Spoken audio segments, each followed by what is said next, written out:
Hello and welcome back to our channel. Today, we're kicking off an epic journey, a multi-part series dedicated to a true American legend. We're going back in time to uncover the story of a car that wasn't just built, but born from a dream. This is Chapter 1, A Dream on Wheels, the birth of America's sports car, the Chevrolet Corvette. Imagine it's the early 1950s. The dust of World War II has settled and America is booming. The suburbs are sprawling, families are growing, and the open road is calling. For many G is returning from Europe, they brought back more than just memories. They brought back a taste for something new, something exciting they'd seen on the winding roads of England, Italy, and Germany, small, nimble, two-seater sports cars. Cars like the MG, the Jaguar, and the Porsche. These weren't like the big, heavy sedans rolling off the lines in Detroit. They were light, they were agile, and they were pure fun. Back in America, the automotive landscape was dominated by practicality. General Motors, Ford, and Chrysler were masters of building reliable family haulers. Their cars were comfortable, spacious, and perfect for the daily commute or a trip to the grocery store, but exciting, thrilling? That wasn't really their game. The American market was a sea of chrome and steel, built for comfort, not for carving corners. There was a clear void, a hunger for a homegrown machine that could capture the spirit of those European roadsters. Enter General Motors, the undisputed king of the automotive world. But even kings can get complacent. By the early 50s, GM's lineup was seen by some as a bit predictable. Solid, yes. Dependable, absolutely. But it lacked a certain spark, a halo car, that could get people's hearts racing and draw them into Chevrolet showrooms. The top brass at GM, and particularly at its Chevrolet division, knew they needed something to shake things up, to inject a dose of pure, unadulterated excitement into their brand. They needed a car that people would dream about. And that's where our hero enters the story. Harley Earl. If you don't know the name, you should. Harley Earl was more than just a car designer. He was an artist, a visionary, the head of GM's legendary art and color section. He was the man who believed cars should be more than just transportation. They should be rolling sculptures, expressions of style and personality. Earl had seen the same thing the returning soldiers had. He saw the passion ignited by those little European sports cars and felt that America, with all its industrial might and creative energy, could and should do better. He had a vision. It was a vision of a car that was uniquely American. It wouldn't be a copy of a European design. It would be sleek, modern, and forward-thinking. It would be low to the ground, with a long hood and a short deck, the classic sports car proportions. But it would have an American swagger. Harley Earl dreamed of a car that was accessible, something a young, successful American could aspire to own. A car that captured the optimism and dynamism of the post-war era. This wasn't just a business decision for him, it was a personal passion project. He began sketching, molding clay, and bringing his dream to life, often in secret, away from the prying eyes of GM's more conservative executives. The project was codenamed Project Opal. Earl and his small, dedicated team worked tirelessly. They knew they were onto something special, but they also knew it was a huge gamble. An American two-seater sports car? It was uncharted territory for a giant like GM. To make it even more radical, Earl decided to do something revolutionary. Instead of building the body from traditional steel, he championed a brand new material for mass production, fiberglass. It was light, it was resistant to rust, and it allowed for the kind of flowing, complex curves that were difficult and expensive to achieve with stamped steel. This was cutting-edge technology for the time, a bold statement that this new car was the future. The engine chosen was Chevrolet's trusty inline-six, the Blue Flame. Now, hold on, I know what you're thinking, a six-cylinder in a sports car? It wasn't a fire-breathing V8, not yet. But it was reliable, and, with a few modifications like triple carburetors and a higher compression head, it was peppy enough for this new lightweight creation. The focus for now was on style, innovation, and creating a balanced, fun-to-drive package. The raw power would come later. As the prototype neared completion, it needed a name. Hundreds of suggestions were thrown around. But it was a Chevrolet PR man, Myron Scott, who found the perfect fit. He was flipping through the dictionary and landed on the letter C. There was Corvette, a small, fast, and maneuverable warship. It was perfect. The name evoked speed, agility, and a sense of naval precision. It was strong, sophisticated, and had an adventurous ring to it. The dream finally had a name. The stage was set for one of the most important moments in automotive history. The venue was General Motors' 1953 Motorama, a traveling auto show that was a spectacle of dazzling concept cars and futuristic technology. It was part auto show, part Broadway production. And in the heart of New York City's luxurious Waldorf Astoria Hotel, under the bright lights and amidst the velvet ropes, the world would get its first glimpse of Harley Earl's dream. On January 17, 1953, the pearlescent polo white Corvette concept car was unveiled, and the reaction was immediate and overwhelming. The public was stunned. They had never seen anything like it from an American manufacturer. The wraparound windshield, the recessed headlights covered by stone guards, the jet pod-inspired taillights, and that revolutionary fiberglass body. It looked like it had driven straight out of a science fiction movie. It was sleek, it was glamorous, and it was undeniably American. The crowds went wild. They mobbed the display, snapping photos, and peppering the GM representatives with questions. The most important one being, when can I buy one? The press was equally smitten, hailing it as a masterpiece of design. Harley Earl had gambled, and he had won. The public response was so positive, so thunderous, that GM executives who had been skeptical were instantly converted. The decision was made almost on the spot. This car had to be built. The dream was going to become a reality. The race was on. GM fast-tracked the Corvette for production. In an astonishing feat of engineering and manufacturing hustle, the first production Corvette rolled off a makeshift assembly line in Flint, Michigan, just 6 months later. On June 30, 1953, only 300 were built that first year. All of them in polo white with a striking red interior, essentially hand-built cars for a public clamoring for a piece of the future. And so, from the battlefields of Europe to the visionary mind of Harley Earl and onto the dazzling stage of the Motorama, America's sports car was born. It wasn't just a new model, it was the start of a dynasty. It was a declaration that America could compete with the world's best, not by copying them, but by forging its own path with style, innovation, and a whole lot of heart. The journey of the Corvette had just begun, and its first chapter was a testament to the power of a dream on wheels. Thanks for joining us on this first leg of our journey into the history of the Corvette. It's a story filled with incredible highs and challenging lows, and we've only just scratched the surface. Make sure you're subscribed and have those notifications turned on, because in our next chapter, we delve into the Corvette's rocky teenage years, the struggle for survival and the arrival of the man and the engine that would save it from extinction and transform it into a true performance icon. You won't want to miss it. See you next time. Welcome back, everyone. In our last chapter, we talked about the dream, the spark of an idea that would become an American icon. Today, we're diving into Chapter 2 where that dream takes physical form. This is the story of fiberglass, first steps, and the birth of a legend, the 1953 Chevrolet Corvette. Imagine the automotive world in the early 1950s. Cars were big, they were heavy, and they were made of steel. That was just the way it was. But Harley Earl and the team at General Motors had a vision that was anything but conventional. They wanted something new, something that looked like it drove right out of the future. And to build the future, you need the materials of the future. For the Corvette, that material was fiberglass. Why fiberglass? It was a radical choice, almost unheard of for a mass-produced car at the time. But the logic was brilliant. First, it was lightweight. Shaving off hundreds of pounds of steel meant the car would be quicker, more agile, and handle better, all the things a true sports car needed.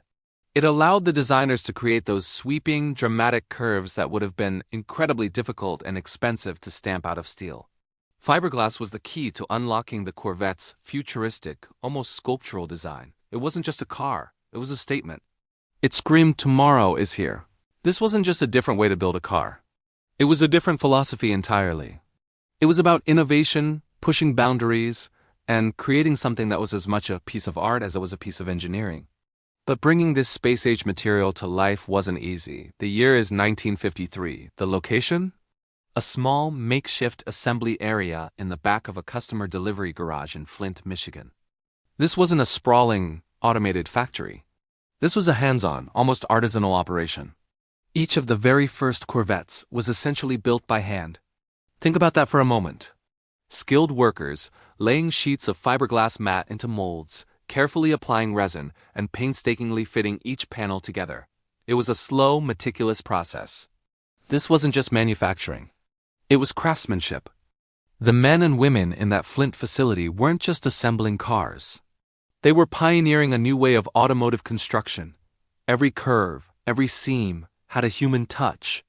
It's a stark contrast to the robotic assembly lines we see today. And it imbues these first cars with a unique character and soul that you can almost feel. Because of this intensive manual process, production was extremely limited. In that first year, only 300 Chevrolet Corvettes rolled off that humble assembly line.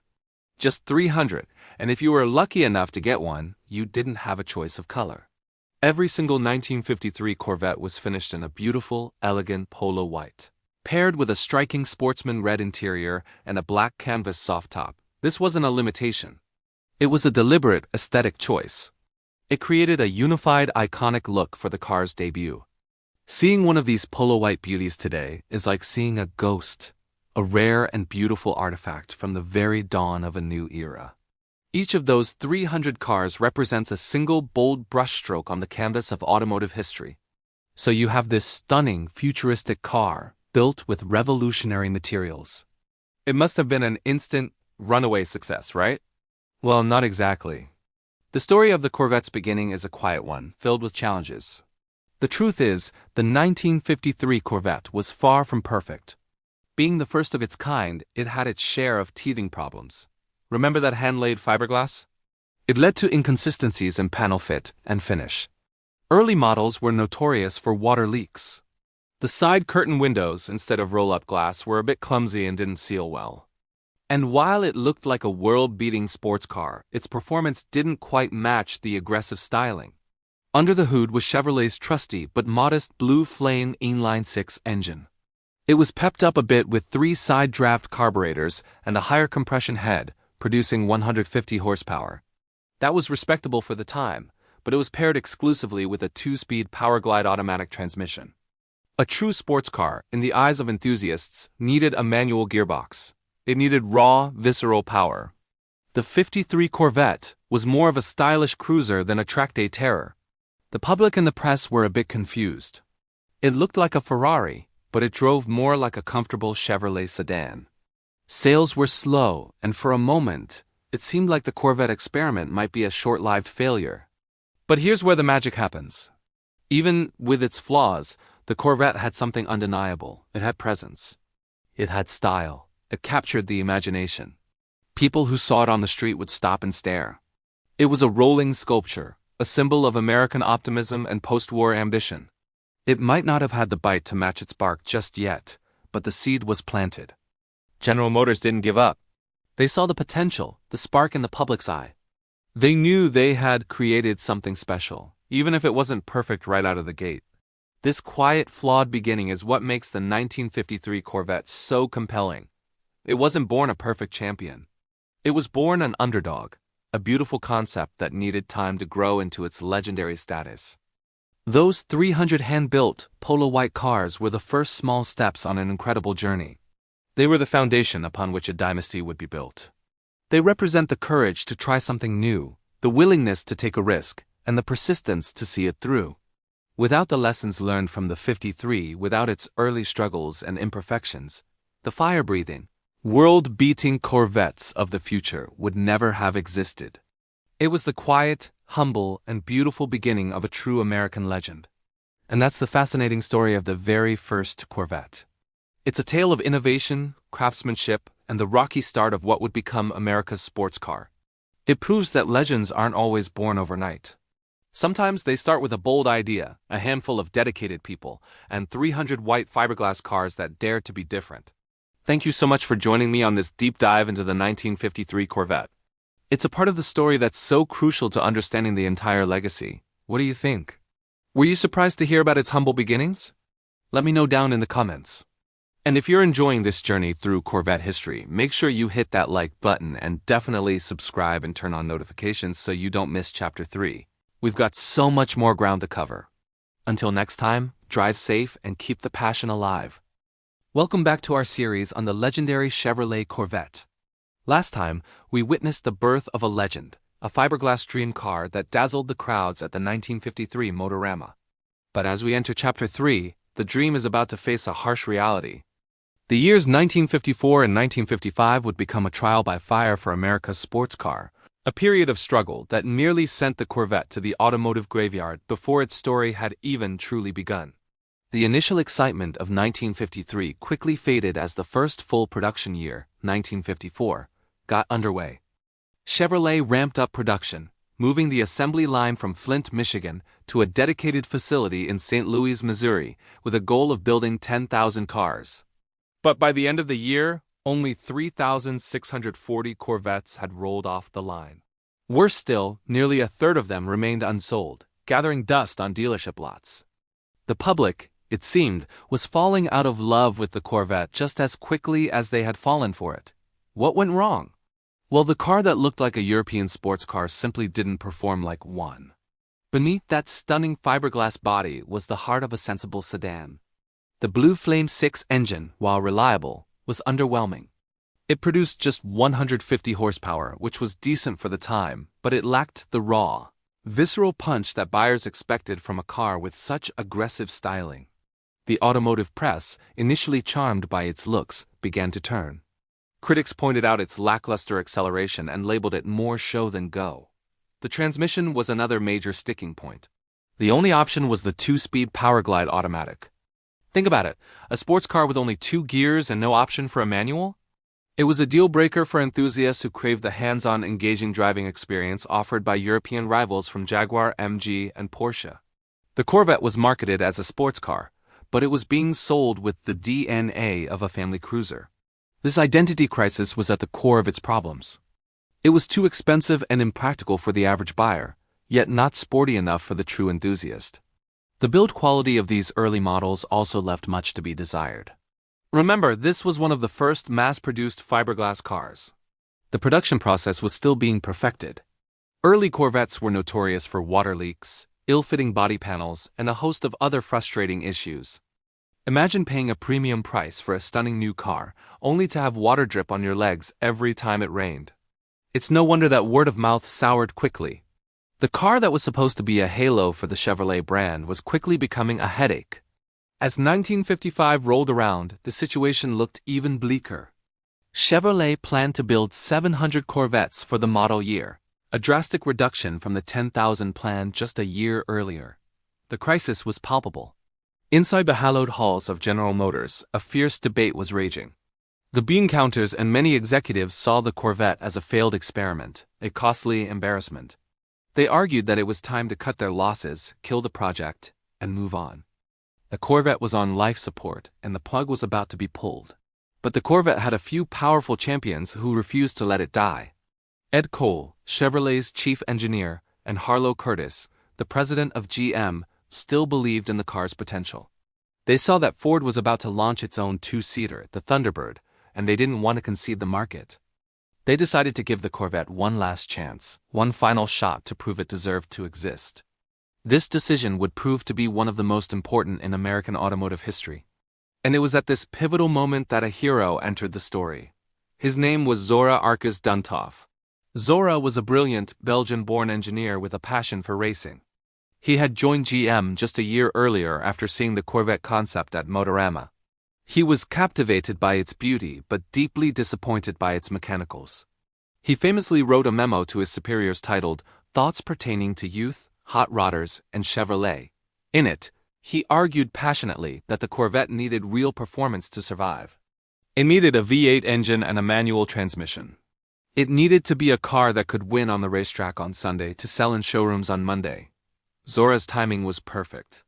Just as he was making his case, Chevrolet was developing its revolutionary new small-block V8 engine. It was compact, lightweight, and capable of producing serious power. Zora saw this engine as the Corvette's salvation. He championed its inclusion in the 1955 model, and against all odds, he succeeded. Late in the 1955 model year, a new 195 horsepower, 265 cubic inch V8 became an option for the Corvette. While only a handful of 1955 Corvettes were equipped with the V8, and the 3-speed manual transmission wouldn't arrive until the following year, the seed had been planted. The arrival of the V8 engine was the turning point.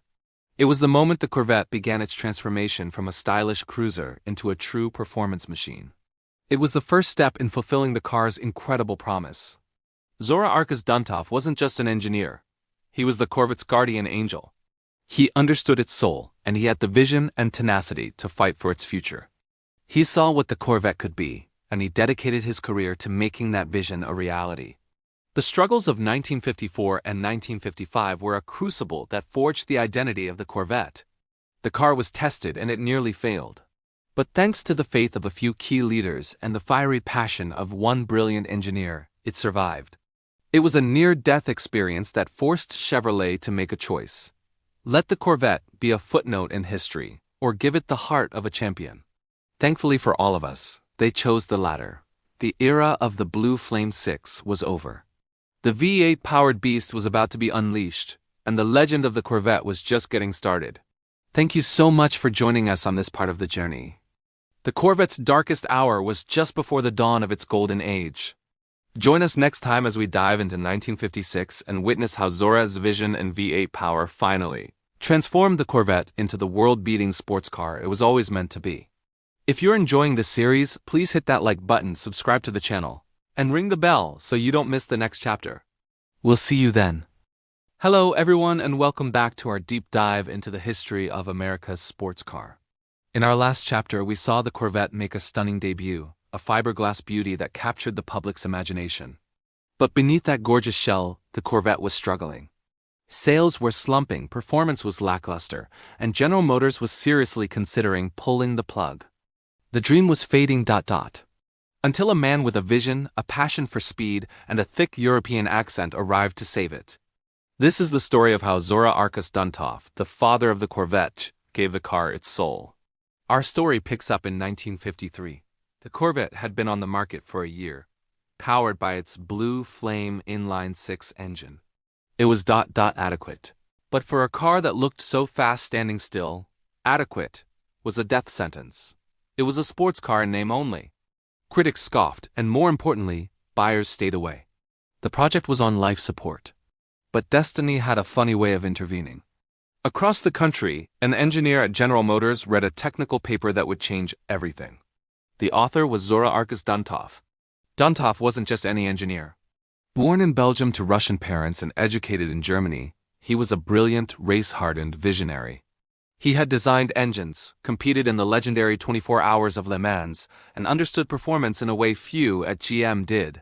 He saw the Corvette at the 1953 Motorama show and was captivated by its beauty but appalled by its lack of performance. He saw not what the Corvette asterisk was asterisk, but what it asterisk could be asterisk. He wrote a now-famous memo to his superiors at GM, titled, Thoughts on the Corvette. It was a passionate, technically brilliant plea to transform the car from a boulevard cruiser into a world-class sports car. His timing was perfect. GM was listening. In 1955, the single most important component in Corvette history was introduced, the small-block V8 engine. This wasn't just an engine swap, it was a heart transplant. The new 265 cubic inch V8 was a marvel of engineering, lightweight, powerful, and with immense potential. Initially producing 195 horsepower, it was a quantum leap from the old inline-6. Suddenly, the Corvette had the bite to match its bark. You could feel the car come alive. The exhaust note changed from a polite hum to a menacing growl.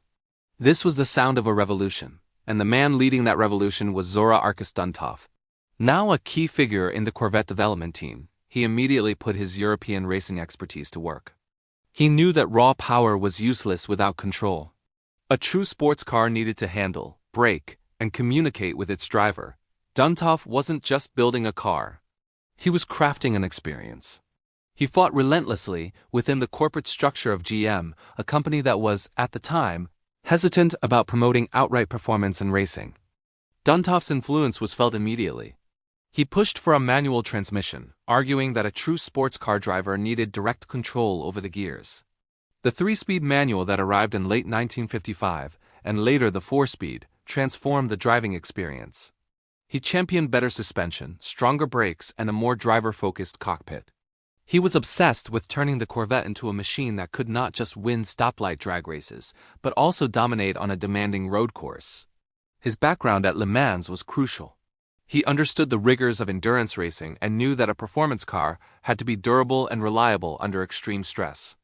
He began developing and testing high-performance parts in secret, sometimes against the direct wishes of GM's top brass who were wary of the race on Sunday, sell on Monday philosophy. Duntov saw it differently. He believed that racing was the ultimate laboratory for development. It was where weaknesses were exposed and legends were forged. Thanks to the V8 and Duntov's relentless engineering, GM's faith in the Corvette was completely renewed. It was no longer a beautiful but flawed experiment. It was a legitimate contender. By 1956 and 1957, the Corvette was evolving rapidly. Engine displacement grew, horsepower climbed past 250, and then, with the introduction of Rochester fuel injection, it hit an incredible 283 horsepower, 1 horsepower per cubic inch, a magical number in engineering at the time. This wasn't just a car anymore, it was a statement. The Corvette was now a true sports car, capable of competing with the best from Europe. Duntov had successfully argued that performance sold cars. Sales figures, which had been dismal, started to climb steadily. The public and the press took notice. The Corvette was earning respect on the street and on the track. Duntov's team began subtly supporting privateer racers, providing them with heavy-duty parts and technical advice, creating a grassroots racing movement that cemented the Corvette's performance credentials. Duntov's dream was taking shape. He had envisioned a car that was brutally fast, elegantly balanced, and uniquely American. He had seen the potential in that 1953 show car and refused to let it die. Through sheer force of will, engineering genius, and a bit of corporate rebellion, he had steered the Corvette away from extinction and set it on a course toward becoming a legend. He gave the Corvette its V8 heartbeat and its competitive soul. The foundation was now laid for decades of performance dominance. The era of the true American sports car had begun. What an incredible turnaround! From the brink of cancellation to a world-beating sports car, all thanks to one man's vision and one legendary engine. The Corvette's story was just getting started. Thank you so much for joining me for this chapter. If you're enjoying this journey through automotive history, please hit that like button, and be sure to subscribe so you don't miss the next chapter, where we'll dive into the glorious second generation, the legendary Stingray. We'll see you then. Welcome back to our deep dive into the legendary history of the Chevrolet Corvette. In our last chapter, we saw the birth of an icon. Today we witness its transformation. This is Chapter 5, the C1 Evolution, America's new pride from 1956 to 1962. If the first Corvette was a bold experiment, the 1956 model was a declaration of intent. Chevrolet was all in and the world was about to take notice. The original 1953 to 55 models, while groundbreaking, had their critics. They were beautiful, but some felt they lacked the raw power to truly compete with their European rivals. That all changed in 1956. This wasn't just a minor update. It was a full-blown reinvention. The 56 Corvette arrived with a completely new body, and it was breathtaking. The somewhat soft, rounded lines of the original were sculpted into a more aggressive, athletic form. The most striking new features were the concave side coves, or scallops, which became an instant signature. These coves could even be ordered in a contrasting color, adding a dramatic two-tone flair that screamed 1950s cool. The car looked like it was moving even when it was standing still. The awkward, detachable side curtains were gone, replaced by proper roll-up glass windows, a small but hugely significant step towards making the Corvette a more practical, everyday sports car. The exterior door handles were now integrated, cleaning up the lines and giving the car a sleeker profile. It was a masterful redesign, keeping the spirit of the original while adding a healthy dose of muscle and sophistication. But the real revolution was under the hood. While the V8 had been introduced in '55, the 1956 model year saw it become the standard, and the options were exhilarating. The base 265 cubic inch V8 now produced a potent 210 horsepower. But for those with a thirst for more, a high-performance camshaft option pushed that figure to 225 horsepower. And if you checked the box for the dual 4-barrel carburetor setup, you were rewarded with a thrilling 240 horsepower. Finally, the Corvette had the bite to back up its bark. This wasn't just a pretty face anymore, it was a genuine performance machine. The awkward 2-speed Powerglide automatic was still available, but a new, close-ratio 3-speed manual transmission became the choice for true enthusiasts. allowing drivers to fully exploit the newfound power of that magnificent small-block V8. The transformation was complete. The Corvette was no longer just a stylish roadster. It was a serious sports car, ready to take on the world. With this newfound power and poise, the Corvette naturally found its way to the racetrack. This is where legends are born, and the Corvette was about to write its first chapter in motorsport history. A brilliant engineer named Zora Arkus Duntov, often called the father of the Corvette, knew that racing success was the key to building the car's performance credibility. He pushed relentlessly for a factory-backed racing program. In 1956, he took a lightly modified Corvette to Daytona Speed Weeks and hit an astonishing 150 miles per hour. This was a clear message to the world. America's sports car was a legitimate speed demon. The same year, 4 Corvettes were entered into the grueling 12 hours of Sebring endurance race. One of them, driven by John Fitch and Walt Hanskin, not only finished but won its class. It was a monumental victory. It proved the Corvette wasn't just fast in a straight line. It was durable, reliable, and could compete with the best from Europe on a challenging road course. This Sebring win was the spark that ignited the Corvette's racing heritage. It silenced the doubters and established the car as a formidable competitor. Zora's vision was paying off, and the phrase, "Win on Sunday, sell on Monday," became the Corvette's unofficial motto. As the decade progressed, the Corvette continued its stylistic evolution, becoming more confident and more flamboyant with each passing year. In 1958, the car underwent another significant facelift. The single headlights, a hallmark of the first 5 years, were replaced by a bold quad-headlight setup. This was the height of late 50s automotive fashion, and it gave the Corvette an even more commanding presence. The car looked wider, lower, and meaner.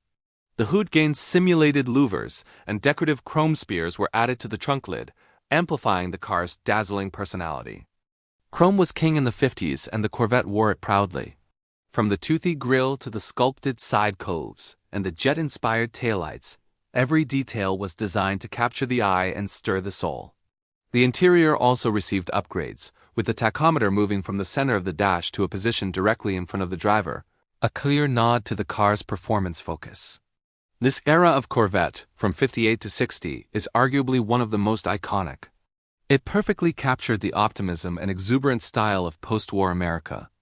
It was a rolling piece of art, a chrome-laden dream machine that represented freedom and adventure on the open road. From a niche experiment, the Corvette's reputation was now soaring. It was becoming a household name, a symbol of American ingenuity and performance. Sales figures reflected this newfound popularity. Production numbers, which had struggled in the early years, began a steady climb. From just over 3,400 cars in 1956, production jumped to over 6,357, and by 1960, it was approaching the 10,000 mark. The Corvette was a success. It was featured in movies and television shows, most famously in the series Route 66, where 2 young men explored America in their beautiful C1 Corvette, cementing the car's image as the ultimate road trip companion. It was the car that celebrities wanted to be seen in, and the car that everyday Americans dreamed of owning. It represented a unique blend of European sports car agility and American V8 muscle, all wrapped in a stunningly beautiful package. The Corvette was no longer just a Chevrolet. It was becoming America's sports car, a title it earned on the showroom floor, on the racetrack, and in the hearts of a nation. As the 1960s dawned, the C1 Corvette entered its final phase, and it went out with a bang. The 1961 model introduced a significant and beautiful change to the rear-end styling.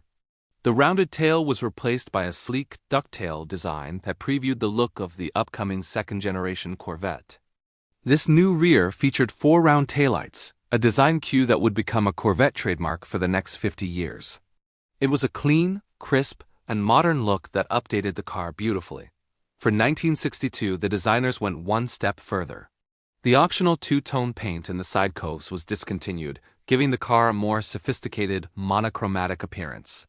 The chrome trim surrounding the coves was also removed, further simplifying and refining the lines. Under the hood, the evolution was even more dramatic. The small block V8 was bored out to 327 cubic inches, and a new, top-of-the-line fuel-injected version produced a staggering 360 horsepower. This was an incredible figure for the time, making the 1962 Corvette the fastest and most powerful one yet. It was the ultimate expression of the C1 generation, a car that had grown from a stylish but underpowered novelty into a world-class performance machine. Looking back, the period from 1956 to 1962 was absolutely pivotal for the Corvette. This was the era where it found its identity. It shed its initial uncertainty and blossomed into a confident, powerful, and utterly desirable sports car. The beautiful and aggressive redesign of 1956 set the stage. The victories on the racetrack at places like Sebring gave it credibility and a warrior's spirit. The iconic styling cues, like the side coves and quad headlights, gave it a personality that was impossible to ignore. And the continuous improvements in power, culminating in the mighty fuel-injected 327 of 1962, ensured it had the performance to back up its stunning looks. The C1 evolution transformed the Corvette from a curiosity into a true American pride, a legend in the making. It set the foundation for everything that was to come, proving that America could build a sports car that was not only beautiful but could also compete with, and beat, the very best in the world. This was the Corvette's coming of age. And that concludes our look at the incredible evolution of the first-generation Corvette. What an amazing journey from a modest start to a world beater. What's your favorite year from this era? Let me know in the comments below. Thanks so much for watching. If you enjoyed this chapter of Corvette history, please give this video a thumbs up and make sure you resubscribe so you don't miss the next installment where things get even more exciting with the arrival of the legendary Stingray. Until then, drive safe and keep the passion alive. Hello and welcome back to our deep dive into the history of the Chevrolet Corvette. In our last chapter, we watched the C1 generation evolve from a humble six-cylinder roadster into a true American sports car. But as the 1950s gave way to the swinging 60s, the automotive world was holding its breath. What would Chevrolet do next? The answer came in 1963, and it wasn't just an evolution. It was a revolution. Get ready, because today we're talking about the chapter where the Corvette became a legend. The C2, the incredible Stingray. The story of the Stingray begins not on a racetrack, but in the ocean. The chief designer, Bill Mitchell, was an avid deep-sea fisherman. He was captivated by the sleek, powerful, and almost alien form of a mako shark he had caught. He wanted to capture that same sense of predatory grace and fluid motion in a car. He even had the shark mounted in his office to inspire his team. At the same time, a young designer named Larry Shinoda was working on a secret racing project called the Q Corvette, which would eventually become the legendary Stingray racer. When these two streams of inspiration merged, the raw, natural beauty of the shark and the race-proven aerodynamics, the result was pure magic. The 1963 Corvette Stingray was born. When the '63 Corvette hit the showrooms, it looked like a spaceship that had landed from the future. The hidden headlights, the sharp, creased body lines, the muscular fender bulges, it was unlike anything else on the road. It was lower, wider, and more aggressive than the C1 in every conceivable way. It wasn't just a car. It was a statement. It was a piece of rolling sculpture that screamed speed and sophistication. The design was so radical, so forward-thinking, that it instantly made every other sports car look dated. This wasn't just a new Corvette. It was a new benchmark for automotive design. And while the entire car was a masterpiece, there was one feature, one single design element, that would become the most iconic and controversial detail in Corvette history. I'm talking, of course, about the split rear window. That single spine running down the center of the rear glass was a direct nod to Mitchell's design vision, meant to echo the dorsal line of an animal. From a purely aesthetic standpoint, it was breathtaking. It gave the coupe a sense of drama and uniqueness that was simply unforgettable. However, from a practical perspective, it was a problem. Drivers immediately complained that the center bar created a massive blind spot, making rear visibility a genuine challenge. Even the father of the Corvette, Zora Arkus Duntov, famously hated it. He argued that it compromised safety and function for the sake of style. The debate raged within GM, but for that one single year, 1963, beauty won. The split-window coupe was produced, and in doing so, created an instant automotive icon. The controversy and its one-year-only production run have made the '63 split-window one of the most sought-after and valuable Corvettes in the entire world. It's a perfect example of a beautiful flaw. But the Stingray's revolution wasn't just skin deep. Underneath that stunning fiberglass body was a completely new chassis that transformed the Corvette's personality. The biggest news was the introduction of a fully independent rear suspension. Up until this point, the Corvette, like most American cars, used a solid rear axle. It was simple and strong, but it wasn't ideal for a high-performance sports car. It could be bouncy on rough roads and less predictable in hard cornering. The new independent rear suspension, a sophisticated transverse leaf spring design, was a game-changer. Suddenly, each rear wheel could react to the road surface independently. This meant the tires stayed planted on the pavement, providing vastly superior grip, a more comfortable ride, and handling that could finally challenge the best sports cars from Europe. Zora Arkus Duntov had been fighting for this for years, and he finally got his wish. The Stingray didn't just look like a world-class sports car. It now handled like one. And you needed that brilliant handling, because the C2 packed a serious punch under the hood.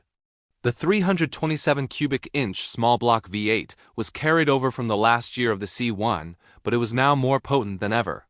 The base engine produced a healthy 250 horsepower, but the options list was where the real fun began. You could step up to 300, 340, or the top dog fuel-injected Fuelie version, which pumped out an incredible 360 horsepower. Imagine that much power in a car this light and agile in 1963. It was a rocket ship. To manage this power, Chevrolet also introduced the legendary Z06 Special Performance Equipment Package. This wasn't just a handful of options. It was a full-on factory-built race car for the street. The Z06 package included the fuel-injected engine, heavy-duty suspension, upgraded brakes with sintered metallic linings, a massive 36.5-gallon fuel tank for endurance racing, and finned aluminum knockoff wheels. It was brutally expensive and extremely rare, but it sent a clear message. The Corvette was here to dominate on the racetrack. The Stingray wasn't just a car. It was a cultural phenomenon. It perfectly captured the spirit of the 1960s, a decade of ambition, style, and a boundless sense of optimism. It was the car of astronauts. The Mercury 7 astronauts famously had a deal with a Florida Chevy dealer that allowed them to lease Corvettes for just $1 a year. Photos of these American heroes standing next to their Stingrays became iconic images, forever linking the Corvette with the adventure and heroism of the space race. It was the star of its own TV show, Route 66, where two young men explored America in their Corvette, chasing adventure from coast to coast. The C2 became a symbol of freedom, performance, and the American dream. It was cool, it was fast, and it was beautiful. It was the car everyone wanted to own, or at least, the car everyone wanted to be seen in. From 1964 onwards, the Corvette continued to evolve. The controversial split window was replaced by a single-pane rear glass, which, while more practical, perhaps lost a tiny bit of that 63 magic. Four-wheel disc brakes became standard in 1965, another massive improvement in performance and safety. But the biggest change came in 1965 with the introduction of the big block engine. The legendary 396 cubic inch turbojet V8, producing a staggering 425 horsepower, was now an option. The Corvette was no longer just a nimble sports car. It was a muscle car brute. The following year, the engine grew to 427 cubic inches, and the optional L88 version, a purebred racing engine barely detuned for the street, was conservatively rated at 430 horsepower, though its true output was well over 500. These big block C2 South were monsters, known for their earth-shattering torque and terrifying acceleration. The Stingray could now be configured as a sophisticated sports tourer or a fire-breathing dragstrip warrior. The C2 Stingray era, from 1963 to 1967, was a golden age for the Corvette. It was the chapter where the car truly found its identity. It fused jaw-dropping American style with European-inspired handling and brutal V8 power. It established the Corvette not just as America's sports car, but as one of the greatest sports cars in the world. The legacy of the Stingray is immense. Its design language influenced generations of future Corvettes, and its engineering breakthroughs set the template for decades to come. The 63 split window remains a holy grail for collectors, while the big block cars of the later years are legends of raw power. More than anything, the C2 Stingray cemented the Corvette's place in our hearts as a symbol of performance, freedom, and pure, unadulterated automotive passion. It wasn't just a car. It was a legend in the making. And that's a wrap for our look at the revolutionary C2 Stingray. What a machine! Thank you so much for joining me on this journey. In our next chapter, we'll dive into the wild and extravagant C3 generation, the shark that took the Corvette styling to a whole new level. You won't want to miss it. If you enjoyed this video, please give it a thumbs up, and if you haven't already, hit that subscribe button and ring the notification bell so you don't miss our next chapter. We'll see you on the road. Hello everyone, and welcome back to our journey through automotive history. Today, we re-firing up the engine and peeling back the calendar to one of the most explosive decades in American history, the 1960s. This was a time of seismic change, a cultural revolution that redefined everything from music to politics. And right in the middle of it all, a fiberglass-bodied sports car was solidifying its place not just on the road, but in the very heart of the American dream. This is the story of the Corvette in the golden 60s. The 60s dawned with a spirit of unparalleled optimism and a thirst for the future. For the youth of America, it was a time to break free from the rigid conformity of the 1950s. They were looking for something that represented their newfound sense of identity. Something that was loud, proud, and unapologetically fast. And what car screamed freedom louder than a Corvette? It wasn't just a mode of transportation. It was a statement. Owning a Corvette meant you were part of the new wave. You were adventurous, you were a little bit of a rebel, and you weren't afraid to stand out. The sleek, aggressive lines of the new C2 Stingray, introduced in 1963, were a radical departure from the family sedans of the era. It was a rolling sculpture of independence, a two-seater escape pod from the mundane. To get behind the wheel was to leave convention in the rearview mirror. As the decade revved up, so did Detroit. The mid-60s gave birth to a whole new breed of automobile. The muscle car. GTOs, Mustangs, Chargers, suddenly the streets were flooded with big affordable V8 power. These cars were all about straight-line dominance, brute force packaged for the masses. It was a horsepower war and every manufacturer was bringing their heavy artillery. So where did that leave the Corvette? Was it just another contender in this crowded field? Absolutely not. While the muscle cars were brawling for stoplight supremacy, the Corvette remained in a class of its own. It wasn't just about raw power. It was about balance, handling, and sophistication. The Corvette was America's true sports car. It offered four-wheel independent suspension, a feature unheard of in most American cars, giving it an agility that its muscle-bound cousins could only dream of. The Corvette driver wasn't just looking to win a drag race. They were looking for the thrill of a winding road, the perfect apex, the complete driving experience. It was the difference between a sledgehammer and a rapier, both effective, but one possessed a finesse and elegance the other could never match. The Corvette stood apart, a symbol not just of power, but of prestige and performance engineering. You couldn't escape the Corvette in the 60s because it was everywhere. It was a star on the silver screen and a muse for the airwaves. In movies, the Corvette was the definitive ride for the cool hero, the daring spy, or the charismatic leading man. It projected an image of success and adventure that filmmakers loved. And in music?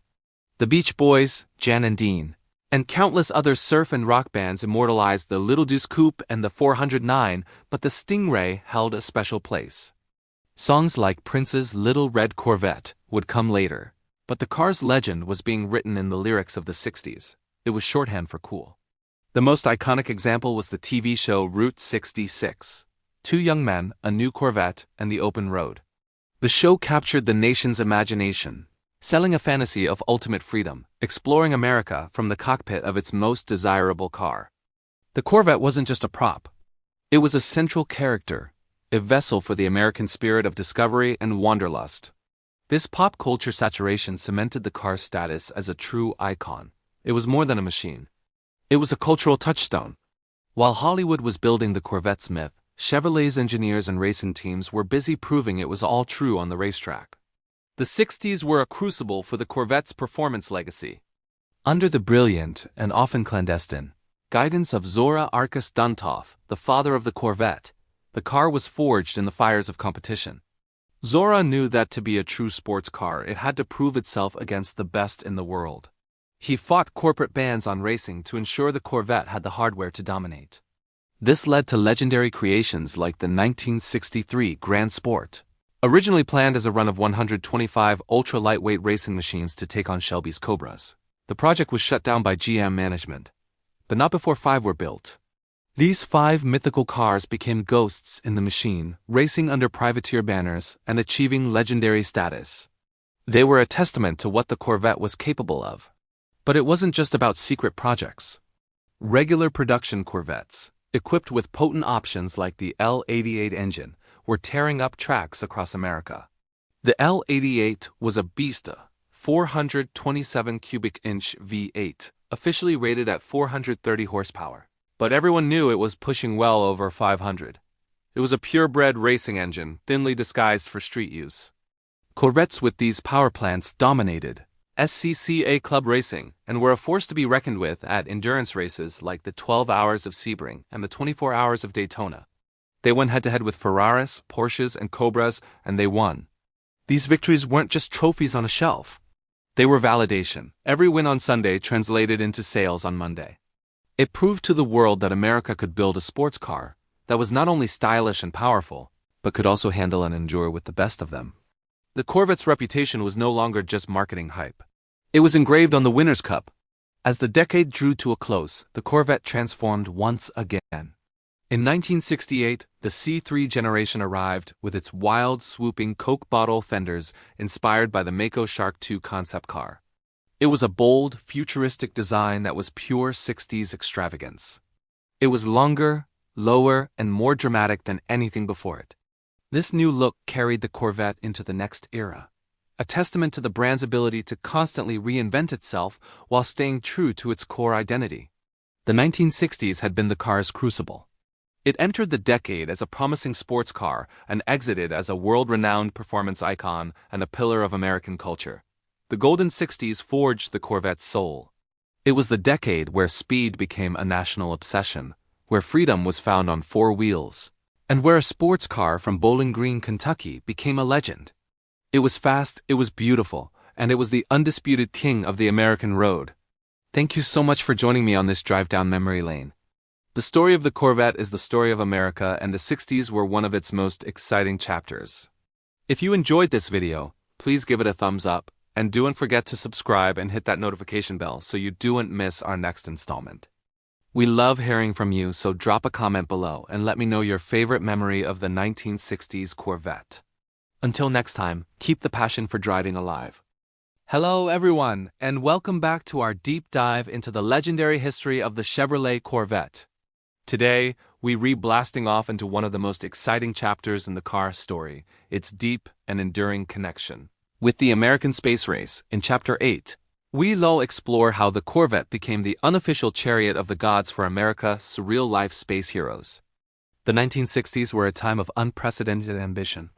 The nation's eyes were turned skyward, captivated by the thrilling and dangerous race to the moon. At the heart of this national endeavor were the Mercury, Gemini, and Apollo astronauts, a new breed of American hero. They were daring test pilots, brilliant engineers, and the embodiment of courage and innovation. And when they were on the ground, what did these icons of the space age choose to drive? More often than not, it was a Corvette. It all started, as many great stories do, with a bit of clever marketing and a genuine connection. In 1959, Alan Shepard, one of the original Mercury 7 astronauts, walked into a Chevrolet dealership. He already owned a '57 Corvette and was looking to trade up. The dealer, Jim Rathman, was a racing legend himself, having won the Indy 500. Rathman saw a golden opportunity. He struck a deal with General Motors that would become the stuff of legend. He proposed a special lease program exclusively for astronauts. They could lease any new Chevrolet, including the top-of-the-line Corvette, for just $1 a year. Think about that for a second. For the price of a gumball, these national heroes could get behind the wheel of America's premier sports car. GM couldn't officially give the cars away due to government regulations, but this $1 lease was the next best thing. It was a genius move. The astronauts got to drive a powerful, stylish car that matched their high-octane lifestyle, and Chevrolet got an endorsement that money simply couldn't buy. Soon, the sight of astronauts cruising around Cape Canaveral in their matching Corvettes became iconic. There's a famous Life magazine photo from 1969 showing the Apollo 12 crew Pete Conrad, Dick Gordon, and Alan Bean posing with their identical gold and black customized Corvette Stingrays. They were a team not just in their spacecraft, but on the road. Their cars weren't just transportation. They were a symbol of their camaraderie and their shared spirit of adventure. These weren't just any Corvettes, either. The astronauts, being the test pilots they were, loved performance. They often opted for the most powerful engines available, like the mighty 427 Big Block. These cars were rockets on 4 wheels, a perfect terrestrial counterpart to the Saturn V rockets they would soon ride into orbit. The connection was more than just symbolic. It was visceral. The raw power, the cutting-edge engineering, the thrilling acceleration of a Corvette mirrored the very essence of the space program. General Motors, of course, leaned heavily into this association. They brilliantly positioned the Corvette as the pinnacle of American innovation and technological prowess, a direct parallel to NASA's achievements. The car's design language even began to reflect the aesthetics of the space age. The second-generation Corvette, the C2 Stingray, introduced in 1963, looked like it was designed in a wind tunnel at Langley. Its sharp lines, hidden headlights, and famous split rear window were futuristic and aerodynamic. It was a vehicle that looked like it was breaking the sound barrier even when it was standing still. This marketing strategy was incredibly effective. The Corvette wasn't just a car anymore. It was the American rocket on wheels. It became a rolling testament to the nation's can-do spirit. Owning a Corvette was a way for everyday Americans to connect with the excitement and optimism of the space race. It was a piece of that dream, a tangible link to the heroes who were pushing the boundaries of human achievement. The relationship was a perfect fusion of patriotism and technology, captured in steel and fiberglass. The astronauts weren't just celebrity endorsers. They were authentic fans of the car. Gus Grissom, another of the original Mercury 7, loved his Corvettes so much he owned several throughout his career. He saw the car as an extension of his identity as a pilot and an adventurer. The thrill of piloting a high-performance aircraft was mirrored in the thrill of commanding a big block Corvette on a winding road. This connection continued for years. Even as the Apollo program wound down, the image of the astronaut and his Corvette remained seared into the public consciousness. It represented a unique moment in American history when the nation's greatest technological endeavor and its most beloved sports car became inextricably linked. The Corvette was more than just a marketing tool for GM. It was a cultural icon that captured the zeitgeist of an entire era. The engineers at Chevrolet were also inspired by this connection. The Corvette was a showcase for GM's most advanced technology, from its independent rear suspension to its pioneering use of fiberglass body panels. Just as NASA engineers were solving complex problems to get to the moon, Corvette engineers were pushing the limits of automotive design and performance. There was a shared culture of innovation, a belief that with enough ingenuity and determination, anything was possible. This synergy created a powerful narrative. The Corvette was fast, it was bold, and it was unapologetically American.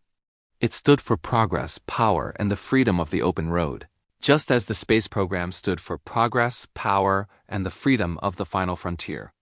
When you saw an astronaut climb out of his Corvette, you saw the living embodiment of the American dream, a hero who could conquer both the heavens and the highways.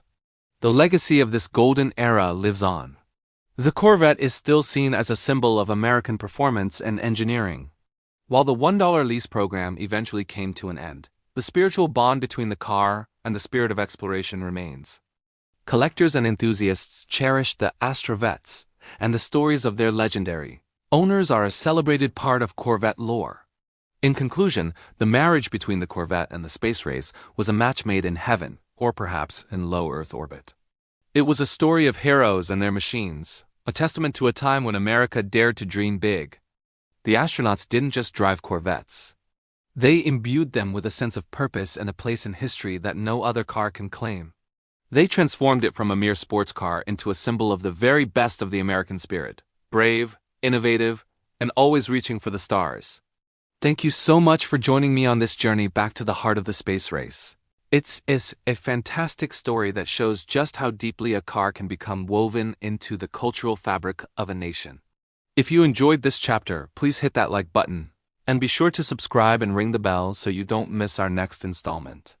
We have many more miles to cover in the incredible history of the Corvette. Thanks for watching, and we'll see you in the next one. Scene opens with fast-paced, high-energy clips of 1960s Corvettes. Then abruptly cuts to a shot of a gas station with a long line of cars and sorry no gas signs. The music shifts from rock and roll to a more somber, reflective tone. Welcome back, everyone. We've journeyed through the golden age of muscle, a time when horsepower was king and the Corvette was its undisputed champion. But as the 1960s roared to a close, the world was about to change in ways no one saw coming. This is the story of how America's sports car faced its greatest challenge yet. Welcome to the 1970s, a decade of power, pollution, and immense pressure. The party couldn't last forever. As the 70s dawned, a perfect storm was brewing. On one front, growing environmental awareness led to the Clean Air Act and the creation of the Environmental Protection Agency. Suddenly, car manufacturers were scrambling to meet strict new emission standards. This meant adding heavy, power-robbing catalytic converters and detuning engines that were once fire-breathing monsters. On the other front, the 1973 oil crisis hit like a knockout punch. Gas prices skyrocketed and fuel rationing became a harsh reality. The public's love affair with gas-guzzling V8 South cooled almost overnight. For a car like the Corvette, whose entire identity was built on raw, untamed performance, this was an existential threat. The big block engines, the heart and soul of the late 60s models, were the first to go. The legendary 454 cubic inch V8, which had once boasted over 400 horsepower, was choked down year after year. By the middle of the decade, the most powerful Corvette you could buy struggled to produce a little over 200 horsepower. To put that in perspective, that's less than many of today's family sedans. It was a staggering fall from grace. The numbers on the spec sheet told a grim story. A 1975 Corvette with its base 350 V8 engine produced a mere 165 horsepower. Quarter-mile times, once a bragging right, stretched into the 16-second range, a lifetime away from the sub-14-second passes of its predecessors. The roar was replaced with a wheeze. The raw, visceral thrill was being systematically engineered out of existence. It felt like the soul of the Corvette was being suffocated. Critics were ruthless, and even loyal fans started to wonder if the end was near. Was this the end of the line for America's sports car? But Zora Arkus Duntov and the team at Chevrolet were fighters. They understood that if the Corvette couldn't win on the drag strip, it had to win in the showroom. They couldn't sell speed, so they started selling style, comfort, and a new kind of American luxury. The focus shifted dramatically. While the engineers under the hood were fighting a losing battle against regulations, the designers were hard at work redefining what a Corvette could be. The iconic Coke bottle shape of the C3 generation, which had debuted in 1968, became the canvas for this new philosophy. The chrome bumpers, a signature of classic American cars, were phased out due to new 5 mph crash safety standards.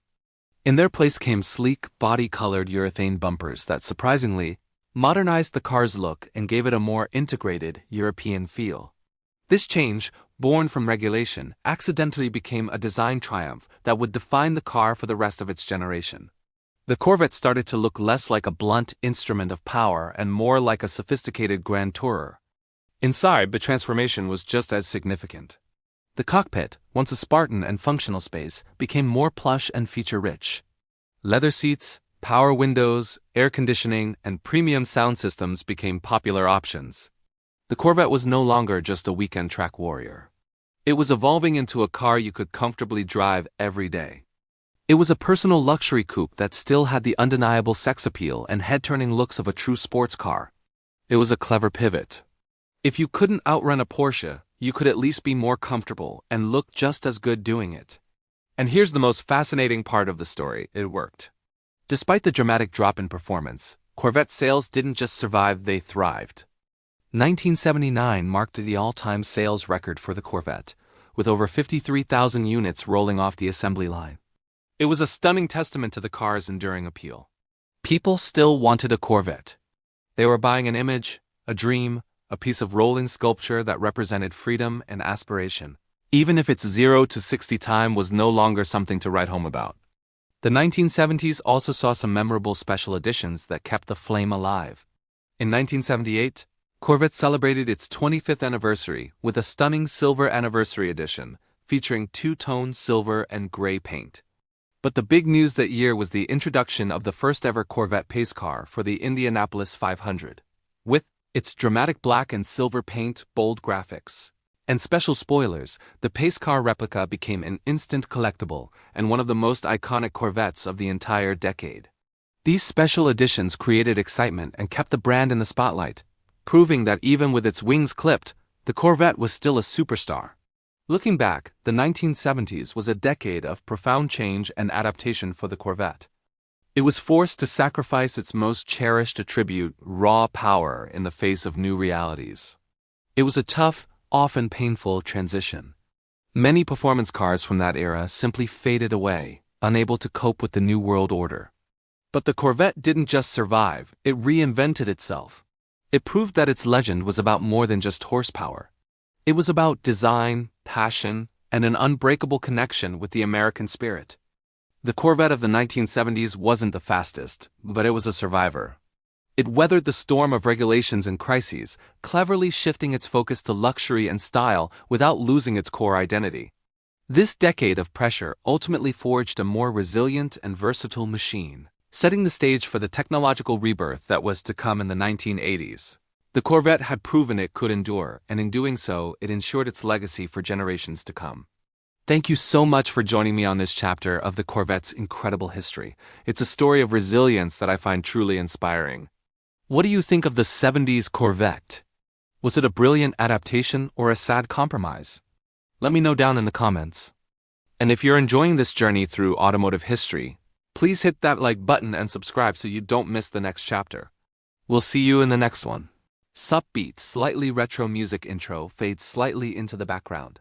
Hello everyone, and welcome back to our deep dive into the legendary history of the Chevrolet Corvette. Today, we're stepping into an era of bold curves, dramatic flair, and undeniable Hollywood glamour. Get ready, because we're exploring the longest-running generation in Corvette history, the one, the only, the C3, transition to a more narrative, engaging tone. Picture it, 1968. The world is changing, and so is the Corvette. Shedding the sharp, angular lines of the C2, a new shape emerged from the GM design studio, one inspired by the Mako Shark 2 concept car. It was sensual, it was dramatic, and it was unlike anything else on the road. This was the C3, a car that would define an entire generation of American sports cars and hold its own for an incredible 15 years, from 1968 all the way to 1982. The first thing that grabs you about the C3 is its incredible styling. Those long, flowing front fenders rise up like waves, cresting over the wheels before swooping down into a narrow, aggressive nose. It's a design that's pure motion, even when it's standing still. And let's talk about two of its most iconic features. First, the pop-up headlights. With the flick of a switch, the smooth lines of the hood were transformed, giving the car a watchful, ready-to-pounce expression. It was pure automotive theater. Then, starting in 1968, came the T-tops. This brilliant innovation gave drivers the best of both worlds, the security and structure of a coupe with the open-air freedom of a convertible. Just unlatch the two roof panels, stow them in the back, and you had the wind in your hair and the sun on your face. It was an instant hit and became a signature feature of the C3 era, perfectly capturing the free-spirited attitude of the time.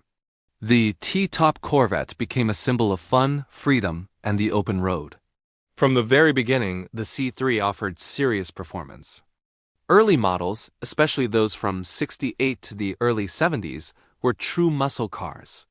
You could get big block V8 South, like the legendary 427, and later the 454.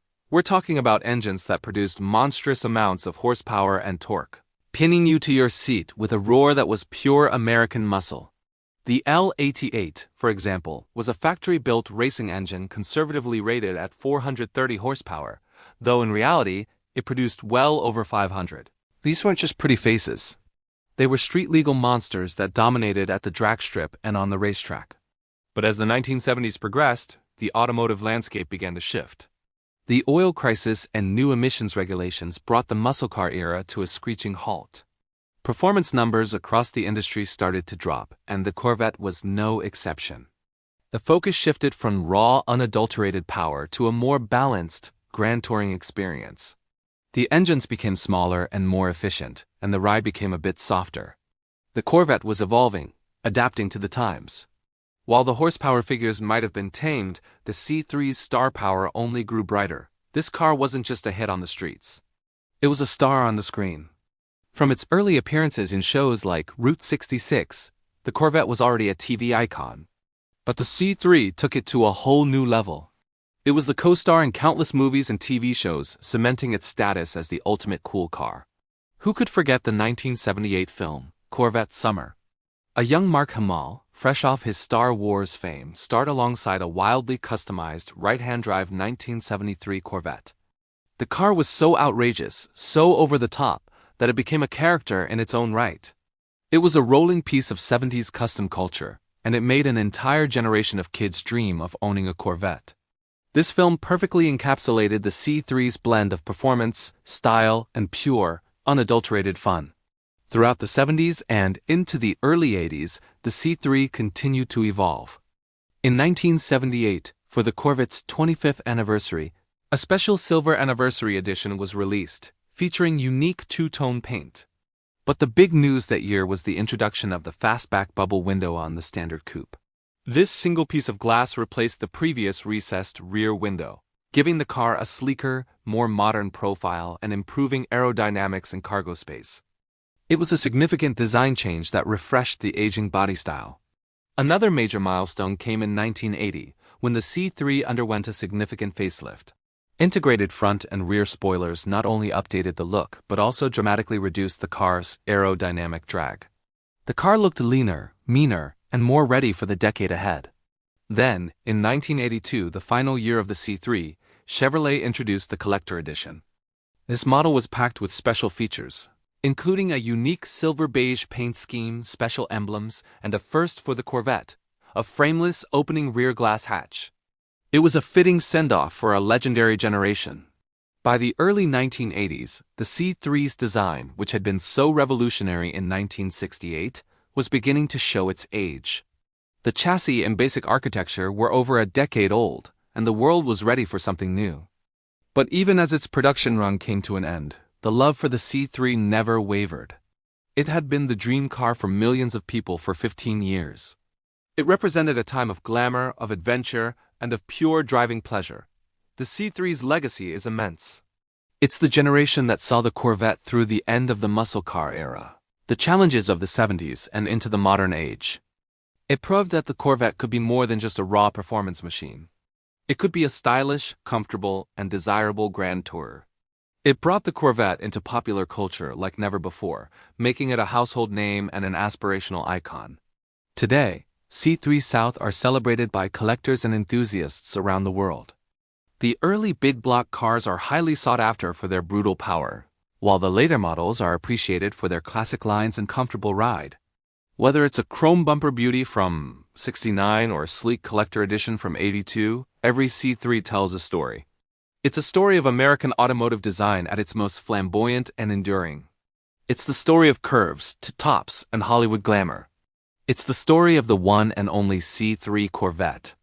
Thank you so much for joining me on this journey back to the era of curves and glamour. What's your favorite year for the C3? Let me know in the comments below. And if you enjoyed this video and want to continue exploring the history of this incredible car, don't forget to hit that like button, subscribe to the channel, and ring that notification bell so you don't miss our next chapter. We'll see you in the next one. Welcome back to our journey through the history of America's sports car. Last time, we navigated the challenging final years of the C3 Corvette, a generation that stretched its legs a little too long. By the early 80s, the Corvette was losing its performance edge, and fans were hungry for something truly new. The automotive world held its breath. Could Chevrolet pull off a comeback? The answer arrived in 1984, and it was a resounding yes. This is the story of the C4, the comeback kid that redefined the Corvette for the modern era. After a one-year hiatus in 1983, the 1984 Corvette hit the streets, and it was a complete shock to the system. Gone were the flowing, organic curves of the C3. In their place was a sharp, angular, and incredibly futuristic design. This car looked like it had driven straight out of a sci-fi movie. It was all about aerodynamics, with a sleek, low-slung body and a new clamshell hood that was a work of art in itself. This wasn't just a facelift. This was a total reinvention from the ground up, built on a brand new chassis. The C4 was a bold statement. The Corvette was back, and it was ready to compete on the world stage. Step inside the C4, and you were greeted by something equally revolutionary: the digital dashboard.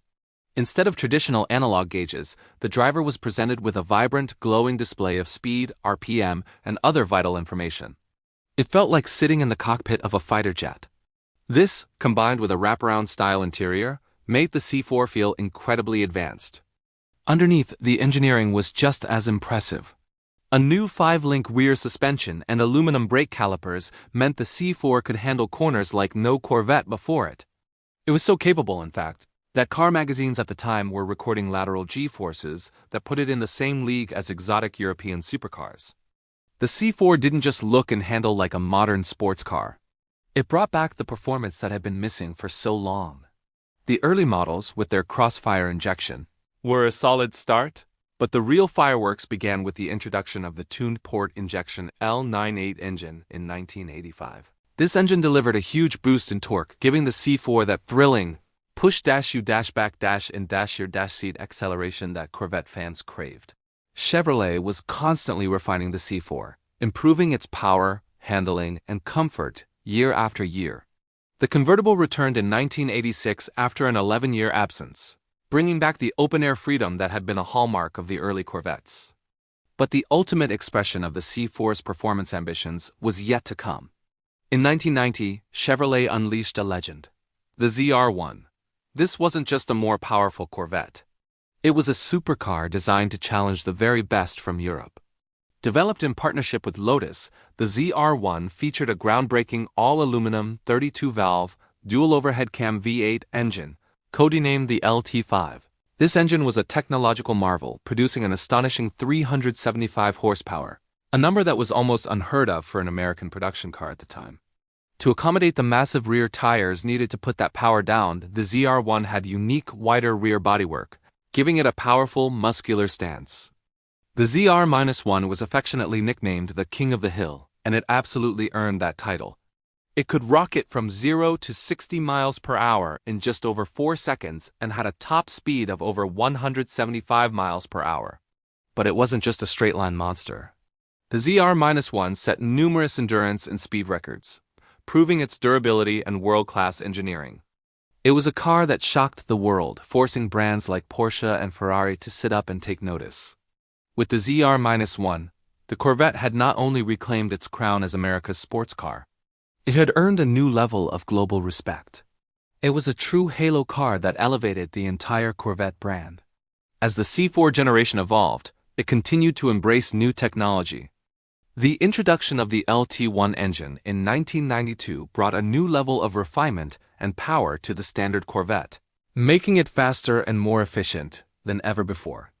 The C4 generation also had its share of memorable special editions. The 40th anniversary model in 1993, with its special ruby red metallic paint and unique badging, was a stunning tribute to the Corvette's legacy. But the generation went out with a bang in 1996 with 2 incredible final editions. The first was the collector edition, finished in a distinctive Sebring silver. The second, and perhaps the most iconic special edition of the C4 era, was the Grand Sport. Reviving a legendary name from the 60s, the Grand Sport came in a beautiful Admiral blue with a bold white stripe down the middle and 2 red hash marks on the driver's side front fender. But the Grand Sport was more than just a paint job.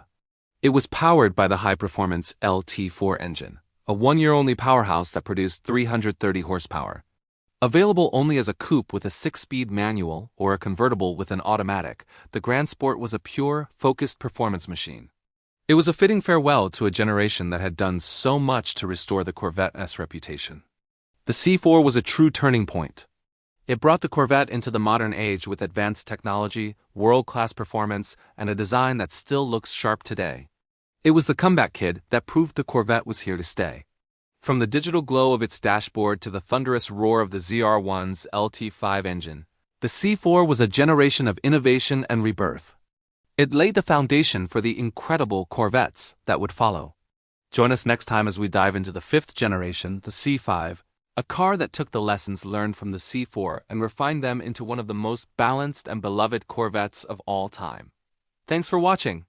If you're enjoying this series, make sure to hit that like button, subscribe to the channel, and ring the bell so you don't miss the next chapter in our Corvette story. We'll see you then. Welcome back, everyone, to our ongoing saga of the Chevrolet Corvette. Today, we're diving headfirst into a decade of incredible transformation, a true rebirth for America's sports car. This is Chapter 12, the 1990s Renaissance. The 80s were about survival and re-establishing the Corvette's performance credentials. The 90s? That was about refinement, sophistication, and proving that raw power could coexist with cutting-edge technology. The C4 Corvette, which had been with us for a while, was about to receive some of its most significant upgrades. Imagine this, it's the early 90s, you slip into a brand new Corvette.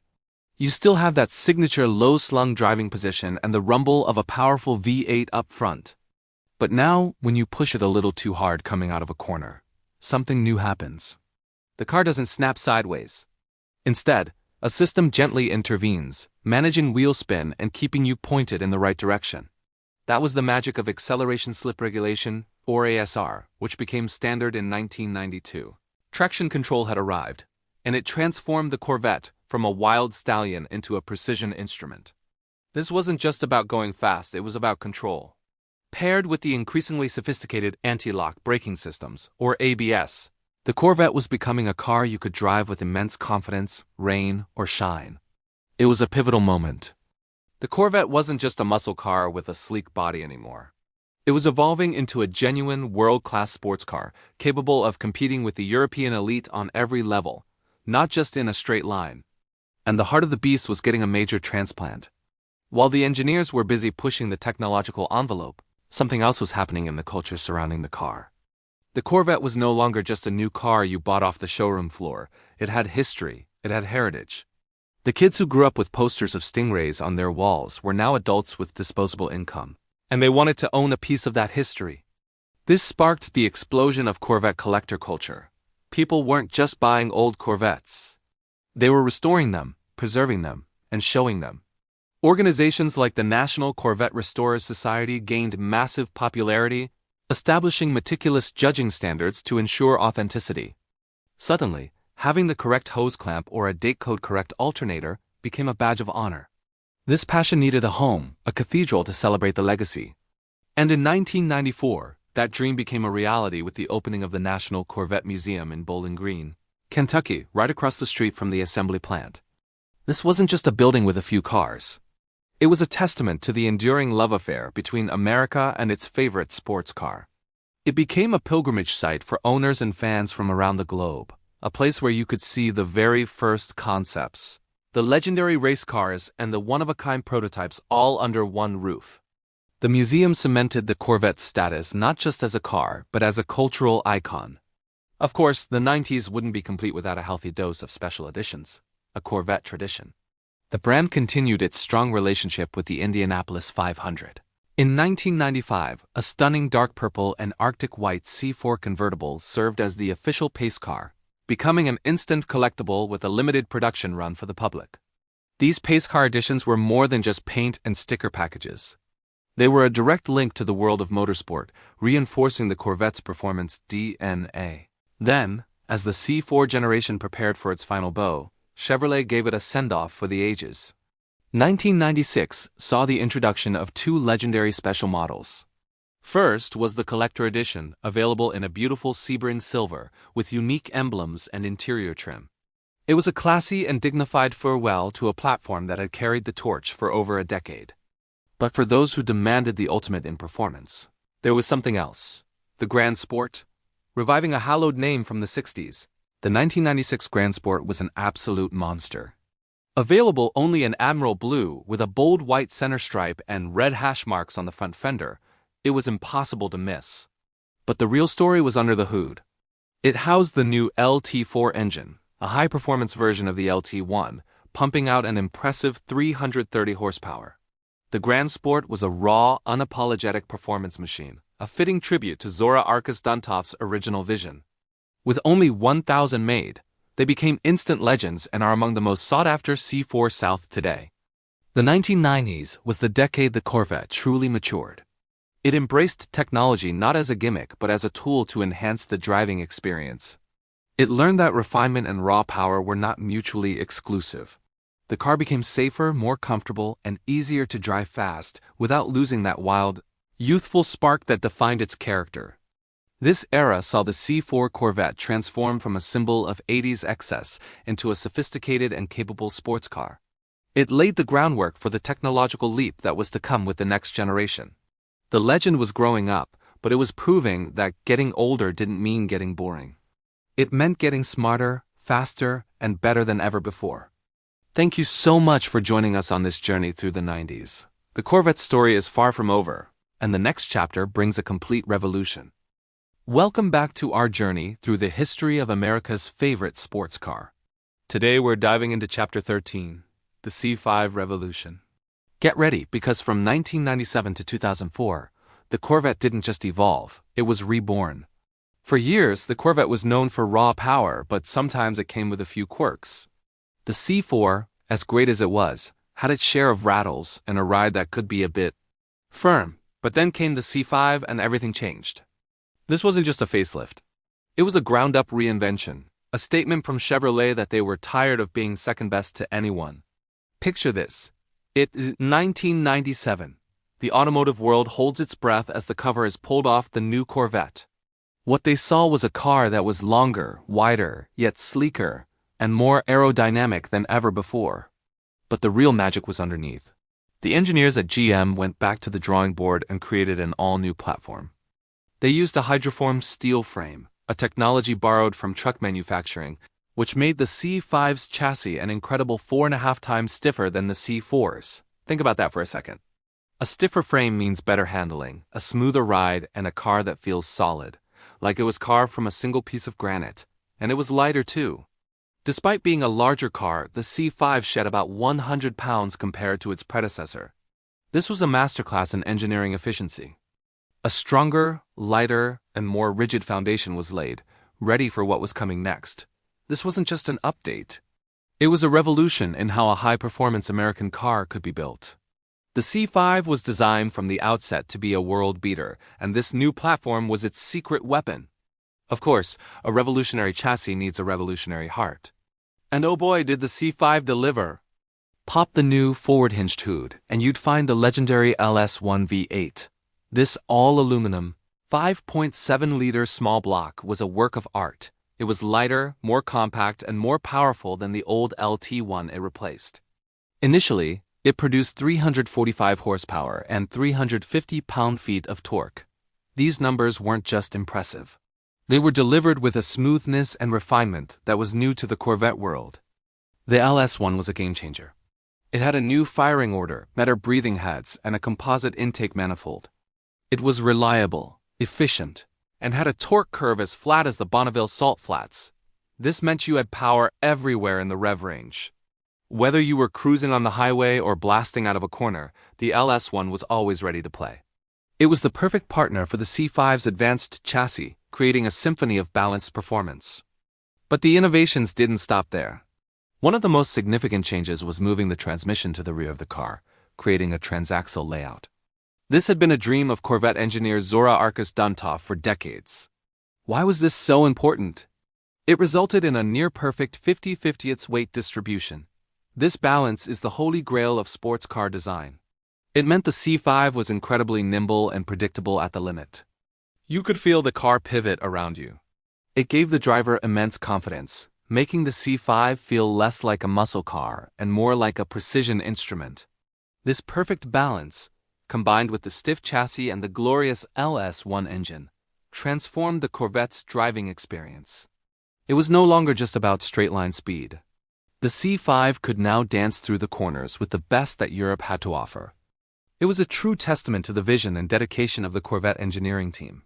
They didn't just build a new car. They built a new legacy. For all its performance credentials, perhaps the most revolutionary aspect of the C5 was its newfound civility. This was the Corvette that you could genuinely drive every single day. The cockpit was larger and more ergonomic. Getting in and out was no longer a gymnastic feat, thanks to lower sills and a more traditional door design. The infamous climb-in of the C4 was a thing of the past. Inside, the quality and layout were leaps and bounds ahead of what came before. The gauges were clear, The controls were intuitive, and the seats were more supportive for both long trips and spirited driving. And let's talk about trunk space. Thanks to the clever packaging of the transaxle, the C5 Coupe had a cavernous luggage area. You could fit 2 full-size golf bags back there. This wasn't just a weekend toy. It was a grand tourer, a commuter, a supercar for the real world. The C5 masterfully perfected the balance between exhilarating performance and everyday comfort. You could carve up a mountain road on Saturday, then comfortably drive to work on Monday. It offered features like magnetic selective ride control on later models, allowing you to change the suspension's firmness at the touch of a button.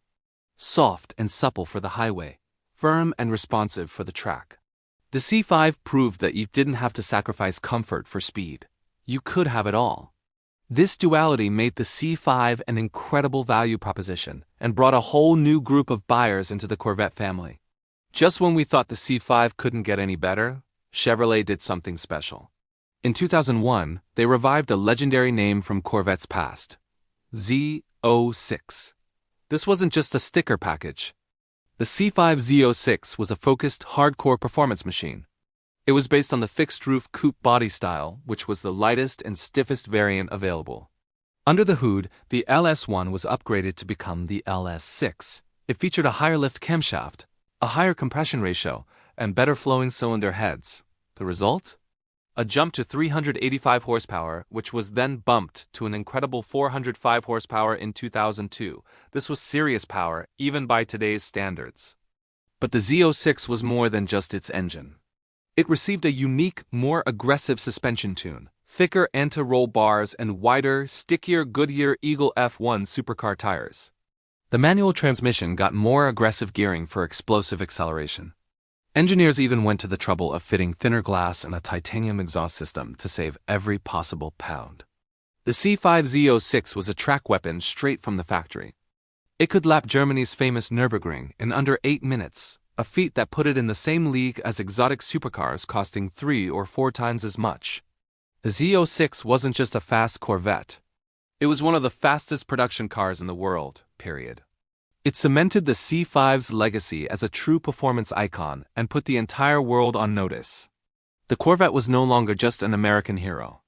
It was a global contender. So the C5 Corvette. It was a revolution from top to bottom. It brought refinement, reliability, and world-class handling to the Corvette nameplate.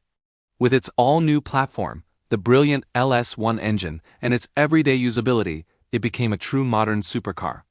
And with the arrival of the legendary Z06, it became an icon of performance. The C5 wasn't just a great chapter in the Corvette story. It was the chapter that redefined what an American sports car could be. It set the stage for all the amazing Corvettes that would follow. Thanks so much for watching and joining us on this incredible ride through Corvette history. What's your favorite thing about the C5? Let me know in the comments below. And if you're enjoying this series, please hit that like button, subscribe to the channel, and ring the bell so you don't miss our next chapter. We'll see you in the next one. Welcome back to our journey through the legendary history of the Chevrolet Corvette. Today, we're diving into a generation that didn't just compete, it dominated.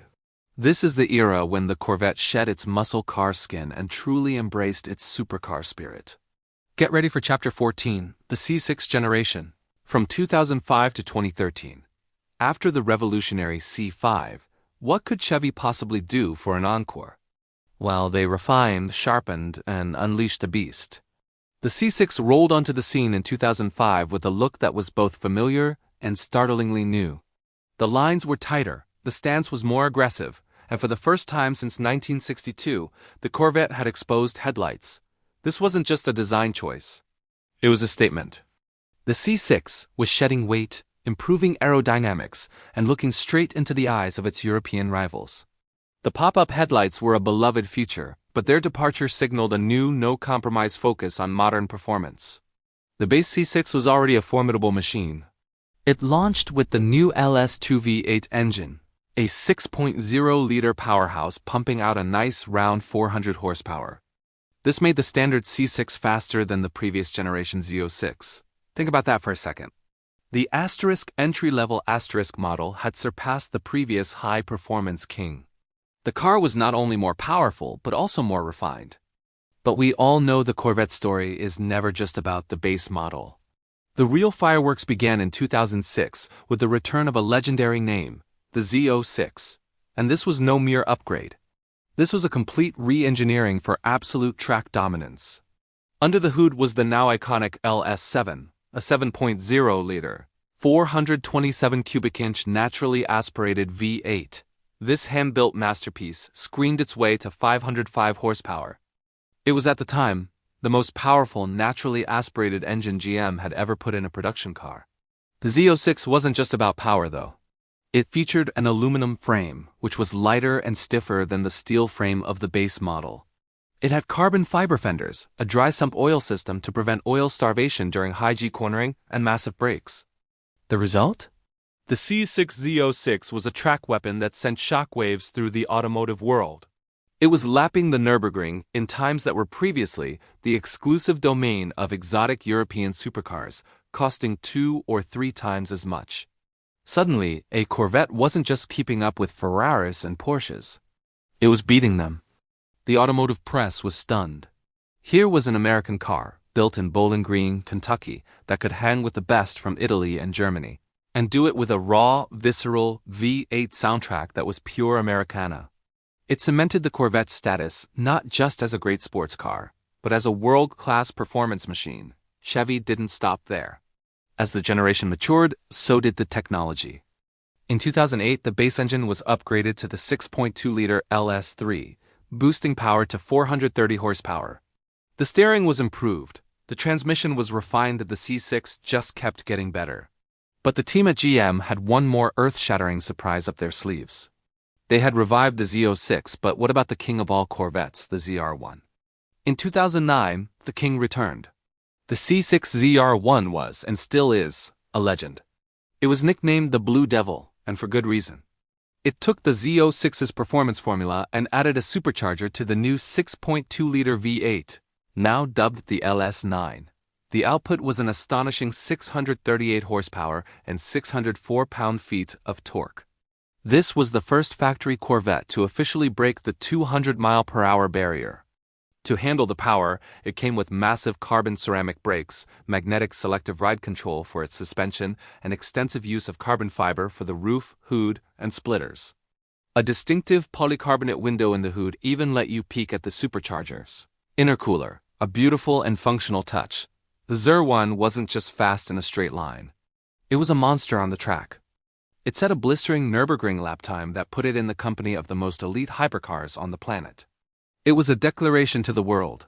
The Corvette had reached the pinnacle of automotive performance.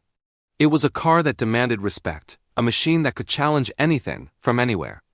It was the ultimate expression of the C6 philosophy, world-beating performance that was, believe it or not, still relatively accessible. Beyond the Z06 and ZR1, the C6 generation also brought us the Grand Sport in 2010. This model beautifully blended the best of both worlds. It took the aggressive wide-body styling and chassis upgrades of the Z06 and paired them with the user-friendly LS3 V8 from the base car. It was the perfect sweet spot for many enthusiasts' E06 looks and handling with the reliability and lower running costs of the base engine. It quickly became one of the most popular models in the lineup, proving that there was a Corvette for every type of performance driver. The C6 generation was a monumental chapter in the Corvette story. It was a period of incredible ambition and even more incredible achievement.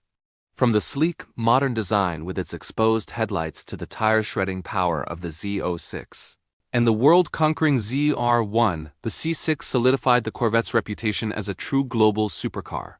It wasn't just a bargain anymore, it was a benchmark. This was the generation that proved, once and for all, that a car from Bowling Green could stand shoulder to shoulder with the greatest performance machines ever built. Thank you so much for joining me for this look back at the incredible C6. What a machine. If you enjoyed this video, please give it a thumbs up, and don't forget to hit that subscribe button and ring the bell so you won't miss our next chapter. We're heading into the modern era with a generation that would change the game all over again. See you next time. Hey everyone, and welcome back to our deep dive into the legendary history of the Chevrolet Corvette. Today, we're stepping into a truly transformative era, a time when a classic name was reborn and a new standard of performance was set. This is Chapter 15, The C7 Stingray, a masterpiece of art and engineering that reigned from 2014 to 2019. After years of pushing boundaries with the C5 and C6, the world was watching. What could Chevrolet possibly do next to top themselves? The answer arrived with a name that sent shivers down the spine of every automotive enthusiast. Stingray. That's right, for the first time since 1976, the iconic Stingray name was back, and it wasn't just a nostalgic nod to the past. It was a bold declaration. This wasn't just another Corvette. This was the car destined to carry that legendary badge into the modern age. A car that had truly earned it. The return of the Stingray name signaled a fundamental shift. Chevrolet wasn't just aiming to build a fast car anymore. They were aiming to build a world-class sports car that could compete with the very best from Europe, not just on the track but in every single detail. The design brief was clear: create a car that was as much a piece of sculpture as it was a feat of engineering. And boy, did they deliver. From the moment you lay eyes on the C7, you know it's different. It's aggressive, angular, and undeniably modern. Every line, every vent, every crease on its body serves a purpose. This wasn't just styling for styling's sake. This was aerodynamics as an art form. The designers and engineers worked in perfect harmony. Take the hood vent, for example. It's not just there to look cool. It's a functional heat extractor that also reduces front-end lift, planting the car firmly to the ground at high speeds. The taillights, a controversial departure from the traditional round lamps, were inspired by fighter jets and designed to manage airflow off the back of the car. The side vents, the rear spoiler, every element was meticulously tested and refined in the wind tunnel. The result was a car that sliced through the air with incredible efficiency and stability, a true testament to precision engineering where form and function became one. This was a Corvette that looked like it was doing 150 miles per hour even when it was standing still. But the revolution didn't stop with the exterior. One of the longest-standing criticisms of the Corvette was its interior. For years, people said the cabin didn't match the car's performance pedigree. With the C7, Chevrolet was determined to silence those critics once and for all. They threw out the old playbook and started from scratch with one goal in mind: create a truly driver-focused cockpit. When you slip into the driver's seat of a C7, you're not just getting into a car. You're strapping into a command center. Everything is angled towards you, the driver. The digital instrument cluster is configurable, allowing you to prioritize the information you need, whether you're cruising down the highway or setting a new lap time at the track. The materials were a quantum leap forward. Real carbon fiber, supple Nappa leather, and genuine aluminum trim replaced the plastics of old. The seats were completely redesigned, offering both incredible support for aggressive driving and long-distance comfort. For the first time, you could even choose between a more comfort-oriented GT seat or a track-ready competition sports seat. Every switch, every knob, every stitch was placed with intention. This was a cabin that finally felt as premium and as special as the driving experience it offered. It was a space that made you feel connected to the machine, a true partner in performance. Under the hood, the C7 Stingray was powered by the new LT1 V8 engine. This 6.2-liter powerhouse produced 455 horsepower and a massive 460 pound-feet of torque. But it wasn't just about raw power. The ET1 featured advanced technologies like direct injection, variable valve timing, and active fuel management, which could shut down 4 cylinders for better fuel economy during light cruising. This made the C7 not only astonishingly fast, capable of hitting 60 miles per hour in under 4 seconds, but also surprisingly efficient. It was the perfect blend of old-school American muscle and cutting-edge technology. The C7 also introduced a host of new technologies to elevate the driving experience. The driver mode selector became more sophisticated than ever, allowing you to tweak up to 12 different performance variables with the turn of a single dial.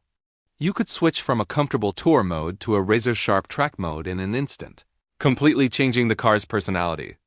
Add to that the available magnetic ride control, which could adjust the suspension damping in milliseconds, and the electronic limited slip differential, and you had a car that was incredibly versatile and communicative.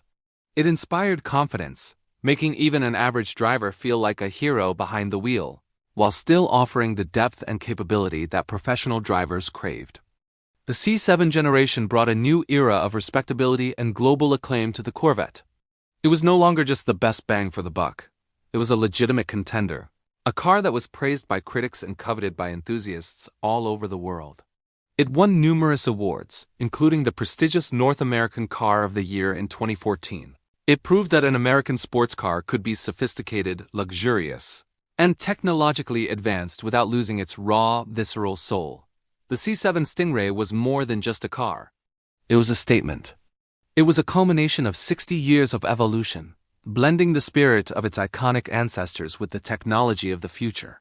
It revived a legendary name and, in doing so, redefined what a Corvette could be.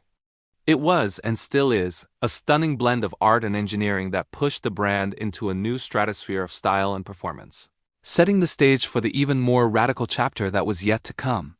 Thanks so much for joining me on this part of our journey. The C7 Stingray truly is a special machine. If you enjoyed this video and want to see what happens next in the Corvette story, please hit that like button, and don't forget to subscribe and turn on notifications so you don't miss a single chapter. We'll see you in the next one. For nearly 70 years, the Chevrolet Corvette followed a sacred formula: engine in the front, drive wheels in the back, and a whole lot of American muscle in between. It was a recipe for success, a dynasty of performance. But what happens when you take that 70-year-old recipe book and, with a confident smile, toss it right out the window? You get this. The C8. The car that wasn't just an evolution, but a full-blown revolution. Welcome to the mid-engine dream, a chapter decades in the making. The idea of a mid-engine Corvette wasn't new. In fact, it was one of the longest-running what-ifs in automotive history. It was a whisper that started with the father of the Corvette himself, Zora Arkus Duntov. As far back as the 1950s, Zora knew. He knew that to truly compete on the world stage, to unlock the absolute pinnacle of performance, the engine had to move. It had to sit behind the driver, just like the European exotics that dominated the racetracks of Le Mans and Monaco. This wasn't just a fleeting thought. It became Zora's obsession. Throughout the 60s and 70s, a series of incredible, almost mythical, mid-engine prototypes emerged from Chevrolet's secret workshops. Cars like the CE-RV concepts, Chevrolet engineering research vehicles, were rolling laboratories, pushing the boundaries of what a Corvette could be. There was the Astro 2, the XP882, the radical Aerovette with its gull-wing doors and rotary engine. Each one was a tantalizing glimpse into a possible future, a promise of what could be. These prototypes were more than just show cars. They were serious engineering studies. They were faster, they handled better, and they looked like they had just landed from another planet. The press would go wild, enthusiasts would hold their breath, and for a moment, it would seem like the mid-engine Corvette was finally here. But time and time again, for reasons ranging from cost to internal politics, the project would be shelved. The dream would go back into hibernation, waiting for its moment. The front engine layout was proven, profitable, and safe. Taking such a massive leap was a risk, and for decades it was a risk that was just too big to take. The mid-engine Corvette remained the stuff of legend, a phantom in the annals of automotive history. Then, the 2010s rolled around. The C7 Corvette, particularly in its Z06 and ZR1 forms, had pushed the front-engine rear-drive platform to its absolute limit. The engineers at GM had worked miracles, taming incredible horsepower in a traditional layout, but they had hit a wall. Physics is a stubborn thing, and to get to the next level of acceleration, balance, and handling, they knew they had to follow Zora's original vision. The whispers started again, but this time they were louder, more confident. The technology was there. The will was there. The time was finally right. And so, in 2019, the world watched as the C8 Corvette was unveiled. It wasn't just a new car. It was the fulfillment of a 70-year-old prophecy. For the first time in production history, the heart of the Corvette, its mighty V8 engine, was no longer leading the charge. It was nestled right behind the driver, encased under a stunning glass hatch like a diamond in a display case. The dream, Zora's dream, was finally a reality. The revolution had begun. Look at this car. Just look at it. The proportions are completely transformed. That long signature hoot of Corvette's past? It's gone, replaced by a short, aggressive nose that dives toward the pavement. The cabin has been pushed forward, creating a dramatic fighter jet-like cockpit. The body is a collection of sharp creases, gaping vents, and aerodynamic channels, all designed with one purpose: to manage the air and keep this machine glued to the road. It's impossible to ignore the influences. You see flashes of Ferrari, hints of Lamborghini, and echoes of McLaren. The design language is pure exotic supercar. But get closer, and you'll find the soul of a Corvette. The aggressive stance, the quad tail lights, though now squared off, and that unmistakable cross flags badge. It's a masterful blend of European exoticism and raw, unapologetic American confidence. It's a car that can pull up next to a supercar costing 3 times as much and not look out of place. In fact, it might just look better. Stepping inside is like entering the cockpit of a fighter jet. The driver is cocooned with a high center console separating them from the passenger. This great wall of buttons, as some have called it, puts every climate and comfort control in a single, sweeping vertical line. It's a bold choice, and it emphasizes that this car is, first and foremost, about the driver. The squared-off steering wheel feels incredible in your hands, offering an unobstructed view of the digital instrument cluster. The materials are a massive step up from any Corvette before it, with available leather, carbon fiber, and Alcantara everywhere you look. It feels premium, focused, and incredibly special. But the real magic happens when you push the start button. That 6.2-liter V8, the LT2, barks to life just inches behind your head. It's an immersive, visceral experience that a front-engine car simply cannot replicate. You don't just hear the engine. You feel it. Every rev, every burble is a physical presence. On the road, the difference is night and day.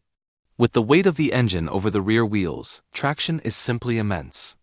The car launches with a ferocity that pins you to your seat, hitting 60 miles per hour in under 3 seconds. That's territory once reserved for the most expensive supercars on the planet. Through the corners, the C8 is a revelation. The steering is telepathically quick. The car rotates around you, not in front of you. It feels balanced, neutral, and incredibly intuitive. You have a confidence in the C8 that was harder to find in its predecessors. You can push it harder, brake later, and get on the power earlier. It's not just faster, it's easier to drive fast. It's a precision instrument, yet it still has that wild, untamed spirit that makes a Corvette a Corvette. And here's perhaps the most revolutionary thing about the C8. This level of performance, this exotic design, this mid-engine layout, it all starts at around $60,000. Let me say that again. A mid-engine supercar, capable of sub-3 second 0 to 60 times, with a design that turns more heads than a Ferrari, for the price of a well-equipped SUV. This is what makes the C8 a true game-changer. It democratized the supercar. It brought a level of performance and exoticism once reserved for the ultra-wealthy to the masses. It is, without a doubt, the definition of accessible excellence. From the base Stingray to the track-focused Z06 with its flat-plane crank V8 that screams to an 8,600 RPM redline, and now the hybrid all-wheel drive E-Ray, the C8 platform has shown its incredible versatility. It tests a car that can be a comfortable daily driver one moment and a ferocious track weapon the next. It's a technological masterpiece, a design icon, and the fulfillment of a legacy. The C8 isn't just the latest chapter in the Corvette story. It's a whole new book. It proved that an American icon could not only compete with the world's best, but could redefine the game entirely. Zora Arkus Duntov would be proud. The dream is real, and it is spectacular. Thank you so much for joining us on this incredible journey through the history of the Chevrolet Corvette. From a humble beginning to a world-beating supercar, its story is truly one of a kind. If you enjoyed this series, please hit that like button, subscribe to the channel, and ring the bell so you don't miss what we have coming up next. We'll see you in the next one. Welcome back, everyone, to our deep dive into the heart and soul of an American icon. Today, in Chapter 17, we're shifting gears and heading straight to the racetrack. We're talking about a heritage forged in fire, speed, and sheer will. Corvette's incredible journey in endurance racing, from the hallowed grounds of Le Mans to the high banks of Daytona. When you think of modern endurance racing, one color and one sound immediately come to mind. The brilliant velocity yellow of the Corvette racing team and the deafening, soul-stirring thunder of their V8 engines. This isn't just about going fast in a straight line. This is about survival, strategy, and pushing a machine to its absolute limit, hour after grueling hour. The story of Corvette on the global stage is a true underdog tale. For decades, European titans dominated the world of sports car racing. It was their home turf, their rules, their game. Then a new challenger appeared from across the Atlantic. In 1999, the official factory-backed Corvette racing program was born. and the world of motorsport was about to get a serious wake-up call. Their mission was simple, yet monumental: conquer the toughest endurance races on the planet. And their weapon of choice? A machine built with American grit and ingenuity. The C5R was the first official factory racer, a purpose-built beast that shared its soul, but not much else, with the street car. It was lower, wider, and packed a heart-pounding V8 engine specifically developed for the rigors of 24-hour warfare. The team, led by legends like Doug Fehan, wasn't just there to participate. They were there to win. They brought a level of professionalism, preparation, and passion that quickly earned the respect of their rivals. Every pit stop was a masterclass in efficiency. Every strategy was meticulously planned, and every driver was at the top of their game. Their main target? The granddaddy of them all, the 24 Hours of Le Mans. This is the race that defines legacies. To win here means etching your name into the history books forever. Imagine racing through the French countryside, day into night, rain or shine, against the best teams in the world. In 2001, just a few years into the program, Corvette Racing achieved the unthinkable. They scored their first-class victory at Le Mans. The yellow Corvettes, with their roaring V8 South, had conquered the circuit de la Sarthe. It was a monumental achievement that sent shockwaves through the racing community. An American team, with an American car, had beaten the Europeans at their own game. But they didn't stop there. That first win opened the floodgates. The C5R and its successor, the C6R, became the dominant force in their class. They captured victory after victory at Le Mans, becoming a dynasty. Think about it.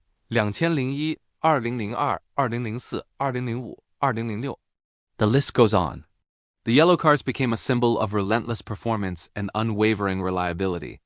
There's something truly magical about watching these cars race, especially at night. As darkness falls over the track, the world transforms. The glowing brake rotors, the flames spitting from the side exit exhausts, and that unmistakable V8 growl echoing through the forests, it's a sensory overload. For the fans, huddled by the trackside, wrapped in blankets, it's more than a race. It's a pilgrimage. The sound of that Corvette V8, a deep guttural roar that you feel in your chest, is the soundtrack of their passion. It's the sound of American thunder rolling through the French night. And it wasn't just Le Mans. Back home, Corvette Racing dominated the American Le Mans series, turning tracks like Sebring and Road Atlanta into their personal playgrounds. Then came the ultimate American endurance test, the Rolex 24 at Daytona. This race is a brutal, non-stop battle on a uniquely challenging Roval course. In 2001, a Corvette C5R, driven by a team including the legendary Dale Earnhardt Sr. and his son Dale Jr., made a historic run at Daytona, finishing a remarkable 4th overall. It was a testament to the car's versatility and endurance. But the team's ultimate goal was an overall victory. That dream became a reality in 2015. The C7R, the latest evolution of Corvette's racing machine, fought a nail-biting battle to the finish, securing an incredible class win. Then, a year later, in 2016, they delivered one of the most iconic finishes in motorsport history. The two Corvette C7.RS battled each other for the lead in the final laps, finishing first and second in their class, separated by just a few hundredths of a second. It was a stunning display of dominance, a perfect 1-2 punch that solidified their legendary status at Daytona. This racing heritage is not just about trophies and accolades. It's the ultimate proving ground. The lessons learned on the track and aerodynamics, engine technology, braking, and materials are directly infused back into the Corvettes you and I can drive on the street. When you get behind the wheel of a modern Corvette, you are feeling the direct result of decades of competition at the highest level. That race on Sunday, sell on Monday philosophy is alive and well. The Corvette racing team, with their iconic Jake Skull mascot, has built a global fan base. They are the people's champions. Fans from all over the world flock to see these yellow legends. Not just because they win, but because of the spirit they represent, a relentless pursuit of excellence, a never-say-die attitude, and a whole lot of American muscle. From the Mulsanne Strait to the Daytona High Banks, the story of Corvette in endurance racing is a saga of triumph, passion, and the unmistakable sound of V8 thunder. It's a legacy that continues to be written with every green flag and every checkered flag. Thank you so much for joining me on this high-octane journey today. It's been a blast sharing this incredible chapter of Corvette history with you. If you enjoyed it, please hit that like button and don't forget to subscribe and turn on notifications so you don't miss our next chapter. Have you ever seen a car that's more than just a car? A machine that's a piece of history, a symbol of freedom, and the heart of a massive community? That's the Chevrolet Corvette. Today, we're diving deep into the vibrant world of Corvette culture, exploring the clubs, the collectors, and the incredible community that makes this car a true American legend. The Corvette isn't just stamped with "Made in the USA." It embodies the American spirit of innovation, performance, and unapologetic style. From the moment the first C1 rolled off the line in 1953, it captured the nation's imagination. It was sleek, it was powerful, and it represented a new era of American confidence. Driving a Corvette isn't just about getting from A to B. It's about making a statement. It's a rolling testament to the American dream, a piece of automotive art that owners display with immense pride. When you see a convoy of Corvettes cruising down the highway, flags waving, you're not just seeing a car show on wheels. You're witnessing a parade of pure American pride. This shared passion has given rise to one of the most dedicated enthusiast communities in the automotive world. All across the country and even around the globe, you'll find Corvette clubs. These aren't just casual meets. These are tight-knit groups of people who bond over their love for the Vette. They organize road trips, car shows, and charity events. Whether you own a pristine, numbers-matching C2 Stingray or a brand-new high-tech C8, you're welcomed with open arms.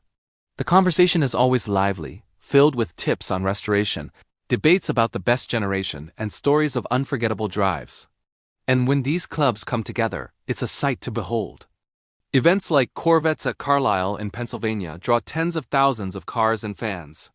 It's a massive gathering that transforms a fairground into a sea of fiberglass and chrome. You can walk for hours, marveling at every model year, every color, and every custom modification imaginable. It's a place where you can find that rare part you've been searching for years. Or just connect with fellow owners who understand exactly why you spend your weekends polishing your car. These nationwide gatherings are more than just events. They are pilgrimages for the faithful, a celebration of a shared identity. At the very heart of this universe is a special place in Bowling Green, Kentucky, the National Corvette Museum. This isn't just a building with cars in it. It's the shrine, the Mecca for every Corvette lover. Located just across the street from the factory where every Corvette has been built since 1981, the museum is a journey through time. You can walk through and see the evolution of the car, from the early straight-six models to the mid-engine supercars of today. They have priceless prototypes, famous race cars, and beautifully preserved examples of every generation. One of the most famous or infamous parts of the museum's history is the 2014 sinkhole incident. A massive cavern opened up right under the main display floor, swallowing 8 priceless Corvettes. It was a disaster, but the way the community and the museum responded was incredible. They didn't just hide the damage, they embraced the story. For a time, they even left the sinkhole visible and displayed the recovered, mangled cars. It became a powerful symbol of resilience. The museum has since been fully restored, and it stands as a testament to the unwavering dedication of the Corvette community. It's a must-visit destination for anyone who wants to truly understand the soul of this iconic car. But perhaps the most touching part of Corvette culture is and found in a museum or in a massive car show. It's found within families. For so many, the Corvette is not just a possession. It's an heirloom. We hear countless stories of a father or grandfather who bought a Corvette in their youth, cherishing it for decades. They'd spend weekends in the garage with their kids, teaching them how to turn a wrench, explaining the mechanics, and sharing the joy of a weekend cruise. That car becomes a part of the family story. The keys aren't just handed down. They're passed on with a legacy of memories attached. A son or daughter inherits not just a classic car, but their parents' passion project, their symbol of accomplishment. Imagine being given the keys to the very same 1967 Stingray that your grandfather brought home from the dealership. The car you grew up riding in, its distinct rumble the soundtrack to your childhood. These cars are time capsules, connecting generations through a shared love for the open road and a piece of American muscle. This passing of the torch ensures that the spirit of the Corvette will continue to thrive for generations to come. So the next time you see a Corvette, look closer. Don't just see the polished paint or hear the roar of the engine. See the symbol of American pride. See the community of friends who gather on weekends. See the history preserved in the halls of a museum, and see the family legacy being passed from one generation to the next. The Corvette is so much more than a car. It's a culture, a community, and a way of life. Thanks so much for joining me on this journey into the heart of Corvette culture. If you enjoyed this video and love all things automotive, make sure to hit that like button, subscribe to the channel, and ring the bell so you don't miss our next adventure. We'd love to have you along for the ride. See you next time. Hello everyone, and welcome back to our deep dive into the story of an American legend. We've journeyed through decades of roaring engines, iconic designs, and pure, unadulterated performance. But now we've arrived at the final chapter. A look into the crystal ball, the challenges and the electrifying future of the Chevrolet Corvette. What happens when a symbol of raw gasoline-fueled power confronts a world rapidly shifting towards sustainability? Let's find out. For nearly 70 years, the heartbeat of the Corvette was its V8 engine. That unmistakable rumble was more than just a sound. It was a declaration of freedom, a soundtrack for the American dream. But the world is changing. The conversation has shifted from horsepower to kilowatts, from miles per gallon to miles per charge. Sustainability isn't just a buzzword anymore. It's a global imperative. Car manufacturers everywhere are facing the same monumental task. How do you evolve for a greener future without losing the soul of what made you great? For a car like the Corvette, a vehicle so deeply intertwined with the culture of internal combustion, this isn't just a challenge, it's an existential question. How does America's sports car adapt without becoming something else entirely? The answer, it seems, is not to replace but to enhance. Enter the Chevrolet Corvette E-Ray. This isn't just another Corvette. It's the next stage of its evolution. When rumors of a hybrid Corvette first started swirling, many purists were skeptical, to say the least. A Corvette with an electric motor? It sounded like a contradiction in terms. But Chevrolet wasn't just slapping a battery into their flagship for the sake of it. They were reimagining what performance could be. The E-Ray combines the raw, visceral power of the classic 6.2-liter LT2 V8 engine powering the rear wheels, just as nature intended, with an electric motor driving the front wheels. The result? The first ever all-wheel drive Corvette. And let's talk numbers because they are staggering. The combined output is a jaw-dropping 655 horsepower. This makes the E-Ray the quickest production Corvette in history, rocketing from 0 to 60 miles per hour in a mind-bending 2.5 seconds. Think about that. The hybrid model isn't the sensible one, it's the fastest one. This is a masterstroke of engineering. The electric motor isn't there to tame the beast. It's there to make it even more formidable. It provides instant torque, filling in the gaps where a traditional engine might hesitate, creating a seamless, relentless wave of acceleration. It's a perfect fusion of old-school muscle and new-school technology. The E-Ray can even cruise in a silent, all-electric stealth mode for short distances, allowing you to glide out of your neighborhood without waking anyone up, before unleashing the roar of the V8 on the open road. It's the best of both worlds. This brilliant engineering accomplishment brings us to the core of the modern automotive dilemma, balancing thrilling performance with environmental responsibility. For decades, high performance and eco-consciousness were seen as mutually exclusive. You could have one or the other, but not both. Big power meant big emissions, period. The Corvette E-Ray fundamentally challenges that old way of thinking. It proves that you don't have to sacrifice the soul-stirring experience of a sports car to be more efficient. The hybrid system isn't just for blistering acceleration. It also enhances efficiency through technologies like regenerative braking, capturing energy that would otherwise be lost and using it to recharge the battery. This is a more nuanced and, for many enthusiasts, a more appealing approach to electrification.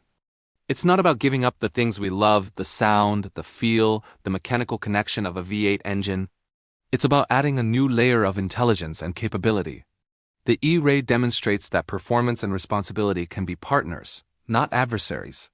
It shows a path forward where the excitement of driving is preserved, even as the technology beneath the skin becomes smarter and cleaner. It's a powerful statement that the future of the sports car is not about compromise, but about innovation. This car respects its heritage while boldly stepping into the future, and that's a balancing act that few have managed so gracefully. So, what does this electrifying future of the Corvette say about the broader spirit of American innovation? I think it says everything. The Corvette has always been more than just a car. It's a barometer for American ingenuity, confidence, and ambition. In the 1950s, it was a bold answer to the European sports cars. In the decades that followed, it constantly pushed the boundaries of performance and technology, often delivering supercar-level thrills for a fraction of the price. It has always been a symbol of punching above your weight, of clever engineering triumphing over brute force or exotic budgets. Now, as the world pivots towards a new energy paradigm, the Corvette is once again leading the charge. Instead of resisting change or being dragged into the future, the Corvette is embracing it on its own terms. It's not just building an electric car because it has to. It's building a better Corvette asterisk using asterisk electric technology. This proactive, performance-first approach is the very essence of the American innovation spirit. It's about seeing a challenge not as a barrier but as an opportunity. An opportunity to be faster, smarter, and more capable than ever before. The Corvette's journey into electrification isn't the end of an era. It's the dawn of a new one. It proves that the relentless drive to innovate, to be the best, is still burning bright. The Corvette story is a reflection of the American story, always evolving, always pushing forward, and always finding a way to blend its rich history with a bold vision for the future. It's a legacy of innovation that is very much alive and well. And with that, our journey through the incredible history of the Chevrolet Corvette comes to a close. From its humble, almost failed beginnings to its status as a global performance icon, and now to its electrifying future, it has been an amazing ride. The Corvette remains a testament to what's possible when passion, performance, and progress come together. Thank you so much for joining me on this series. I hope you've enjoyed it as much as I have. If you did, please hit that like button, and if you haven't already, subscribe to the channel so you don't miss what we have coming up next. Thanks for watching, and we'll see you in the next video. Welcome back, everyone. We've reached the final chapter of our journey, the culmination of an incredible story. Chapter 20, the timeless legend, the enduring legacy of the Corvette. For 7 decades, we've witnessed a remarkable transformation. This isn't just about a car. It's about the evolution of passion, the forging of an identity, and the relentless pursuit of performance. The Corvette has been more than just a machine. It has been a rolling testament to the American spirit. Think back to where we started. That first C1, a revolutionary fiberglass sports car that dared to dream. It was a bold statement in a post-war world, a symbol of optimism and a promise of what was to come. From those humble beginnings, the Corvette has constantly reinvented itself, each generation a reflection of its time. The raw, untamed power of the C2 Stingray, the shark-like aggression of the C3, the technological leap of the C4, and the refined performance of the C5 and C6. Each one was a new chapter, a new dream. The Corvette has always been a mirror, reflecting the aspirations of the nation. It captured the rebellious spirit of the 60s, the excess of the 80s, and the technological optimism of the new millennium. It's the car you saw in movies, the poster on your bedroom wall, the dream you promised yourself you'd one day own. It became a cultural touchstone, a shared piece of the American experience. Driving a Corvette wasn't just about getting from one place to another. It was about the freedom of the open road, the thrill of acceleration, the feeling that anything was possible. This journey has taken us from those early fiberglass experiments to the cutting edge of automotive engineering. We saw the introduction of fuel injection, independent rear suspension, and revolutionary aerodynamics. We witnessed the horsepower wars, the challenges of the malaise era, and the triumphant return to world-class performance. And now, we stand in the era of the C8, the mid-engine marvel that shattered a 60-year-old tradition to compete with the world's most exotic supercars. But the story doesn't end there. With the introduction of the E-Ray, the first-ever all-wheel drive hybrid Corvette, the legend is once again evolving. It's embracing the future without forgetting its past. This car proves that the spirit of innovation that birthed the Corvette in 1953 is more alive than ever. It's adapting, pushing boundaries, and ensuring that the name Corvette will continue to inspire for generations to come. From classic V8 muscle to hybrid hypercar performance, the Corvette's ability to change is the secret to its timelessness. So how did one car capture the heart of a nation? It wasn't just about speed or style. It was about accessibility. The Corvette offered supercar dreams at a price that, while not cheap, wasn't entirely out of reach for the determined enthusiast. It was the people's sports car, a blue-collar hero that could stand shoulder to shoulder with European aristocrats. It was built in the heartland of America, by American workers, for American roads. That connection, that sense of ownership, is something you can't engineer. It has to be earned. This car has been a constant presence in our lives, a symbol of performance and passion that has weathered economic storms, cultural shifts, and technological revolutions. It has brought people together, creating communities of owners and fans who share a common bond. From local car shows to the legendary races at Le Mans, the Corvette has been a source of pride and a catalyst for friendship. It's a legacy built not just of metal and oil, but of memories, stories, and shared experiences. As we close this chapter, we aren't saying goodbye. We're simply pausing to appreciate the incredible journey. The Corvette is more than just a car. It's a living, breathing piece of history. It's a story of ambition, of resilience, and of the unyielding desire to be the best. It's a testament to the idea that a legend isn't just born. It's built, refined, and cherished over time. The road ahead is unknown, but if the past 7 decades have taught us anything, it's that the Corvette will continue to lead the way forever, a timeless legend. Thank you so much for joining me on this incredible ride through automotive history. It's been an absolute honor to share this story with you. If you've enjoyed this series, please consider hitting that like button, and if you haven't already, subscribe to the channel so you don't miss what's coming next. We have many more stories to tell. Until next time, drive safe and keep the passion alive.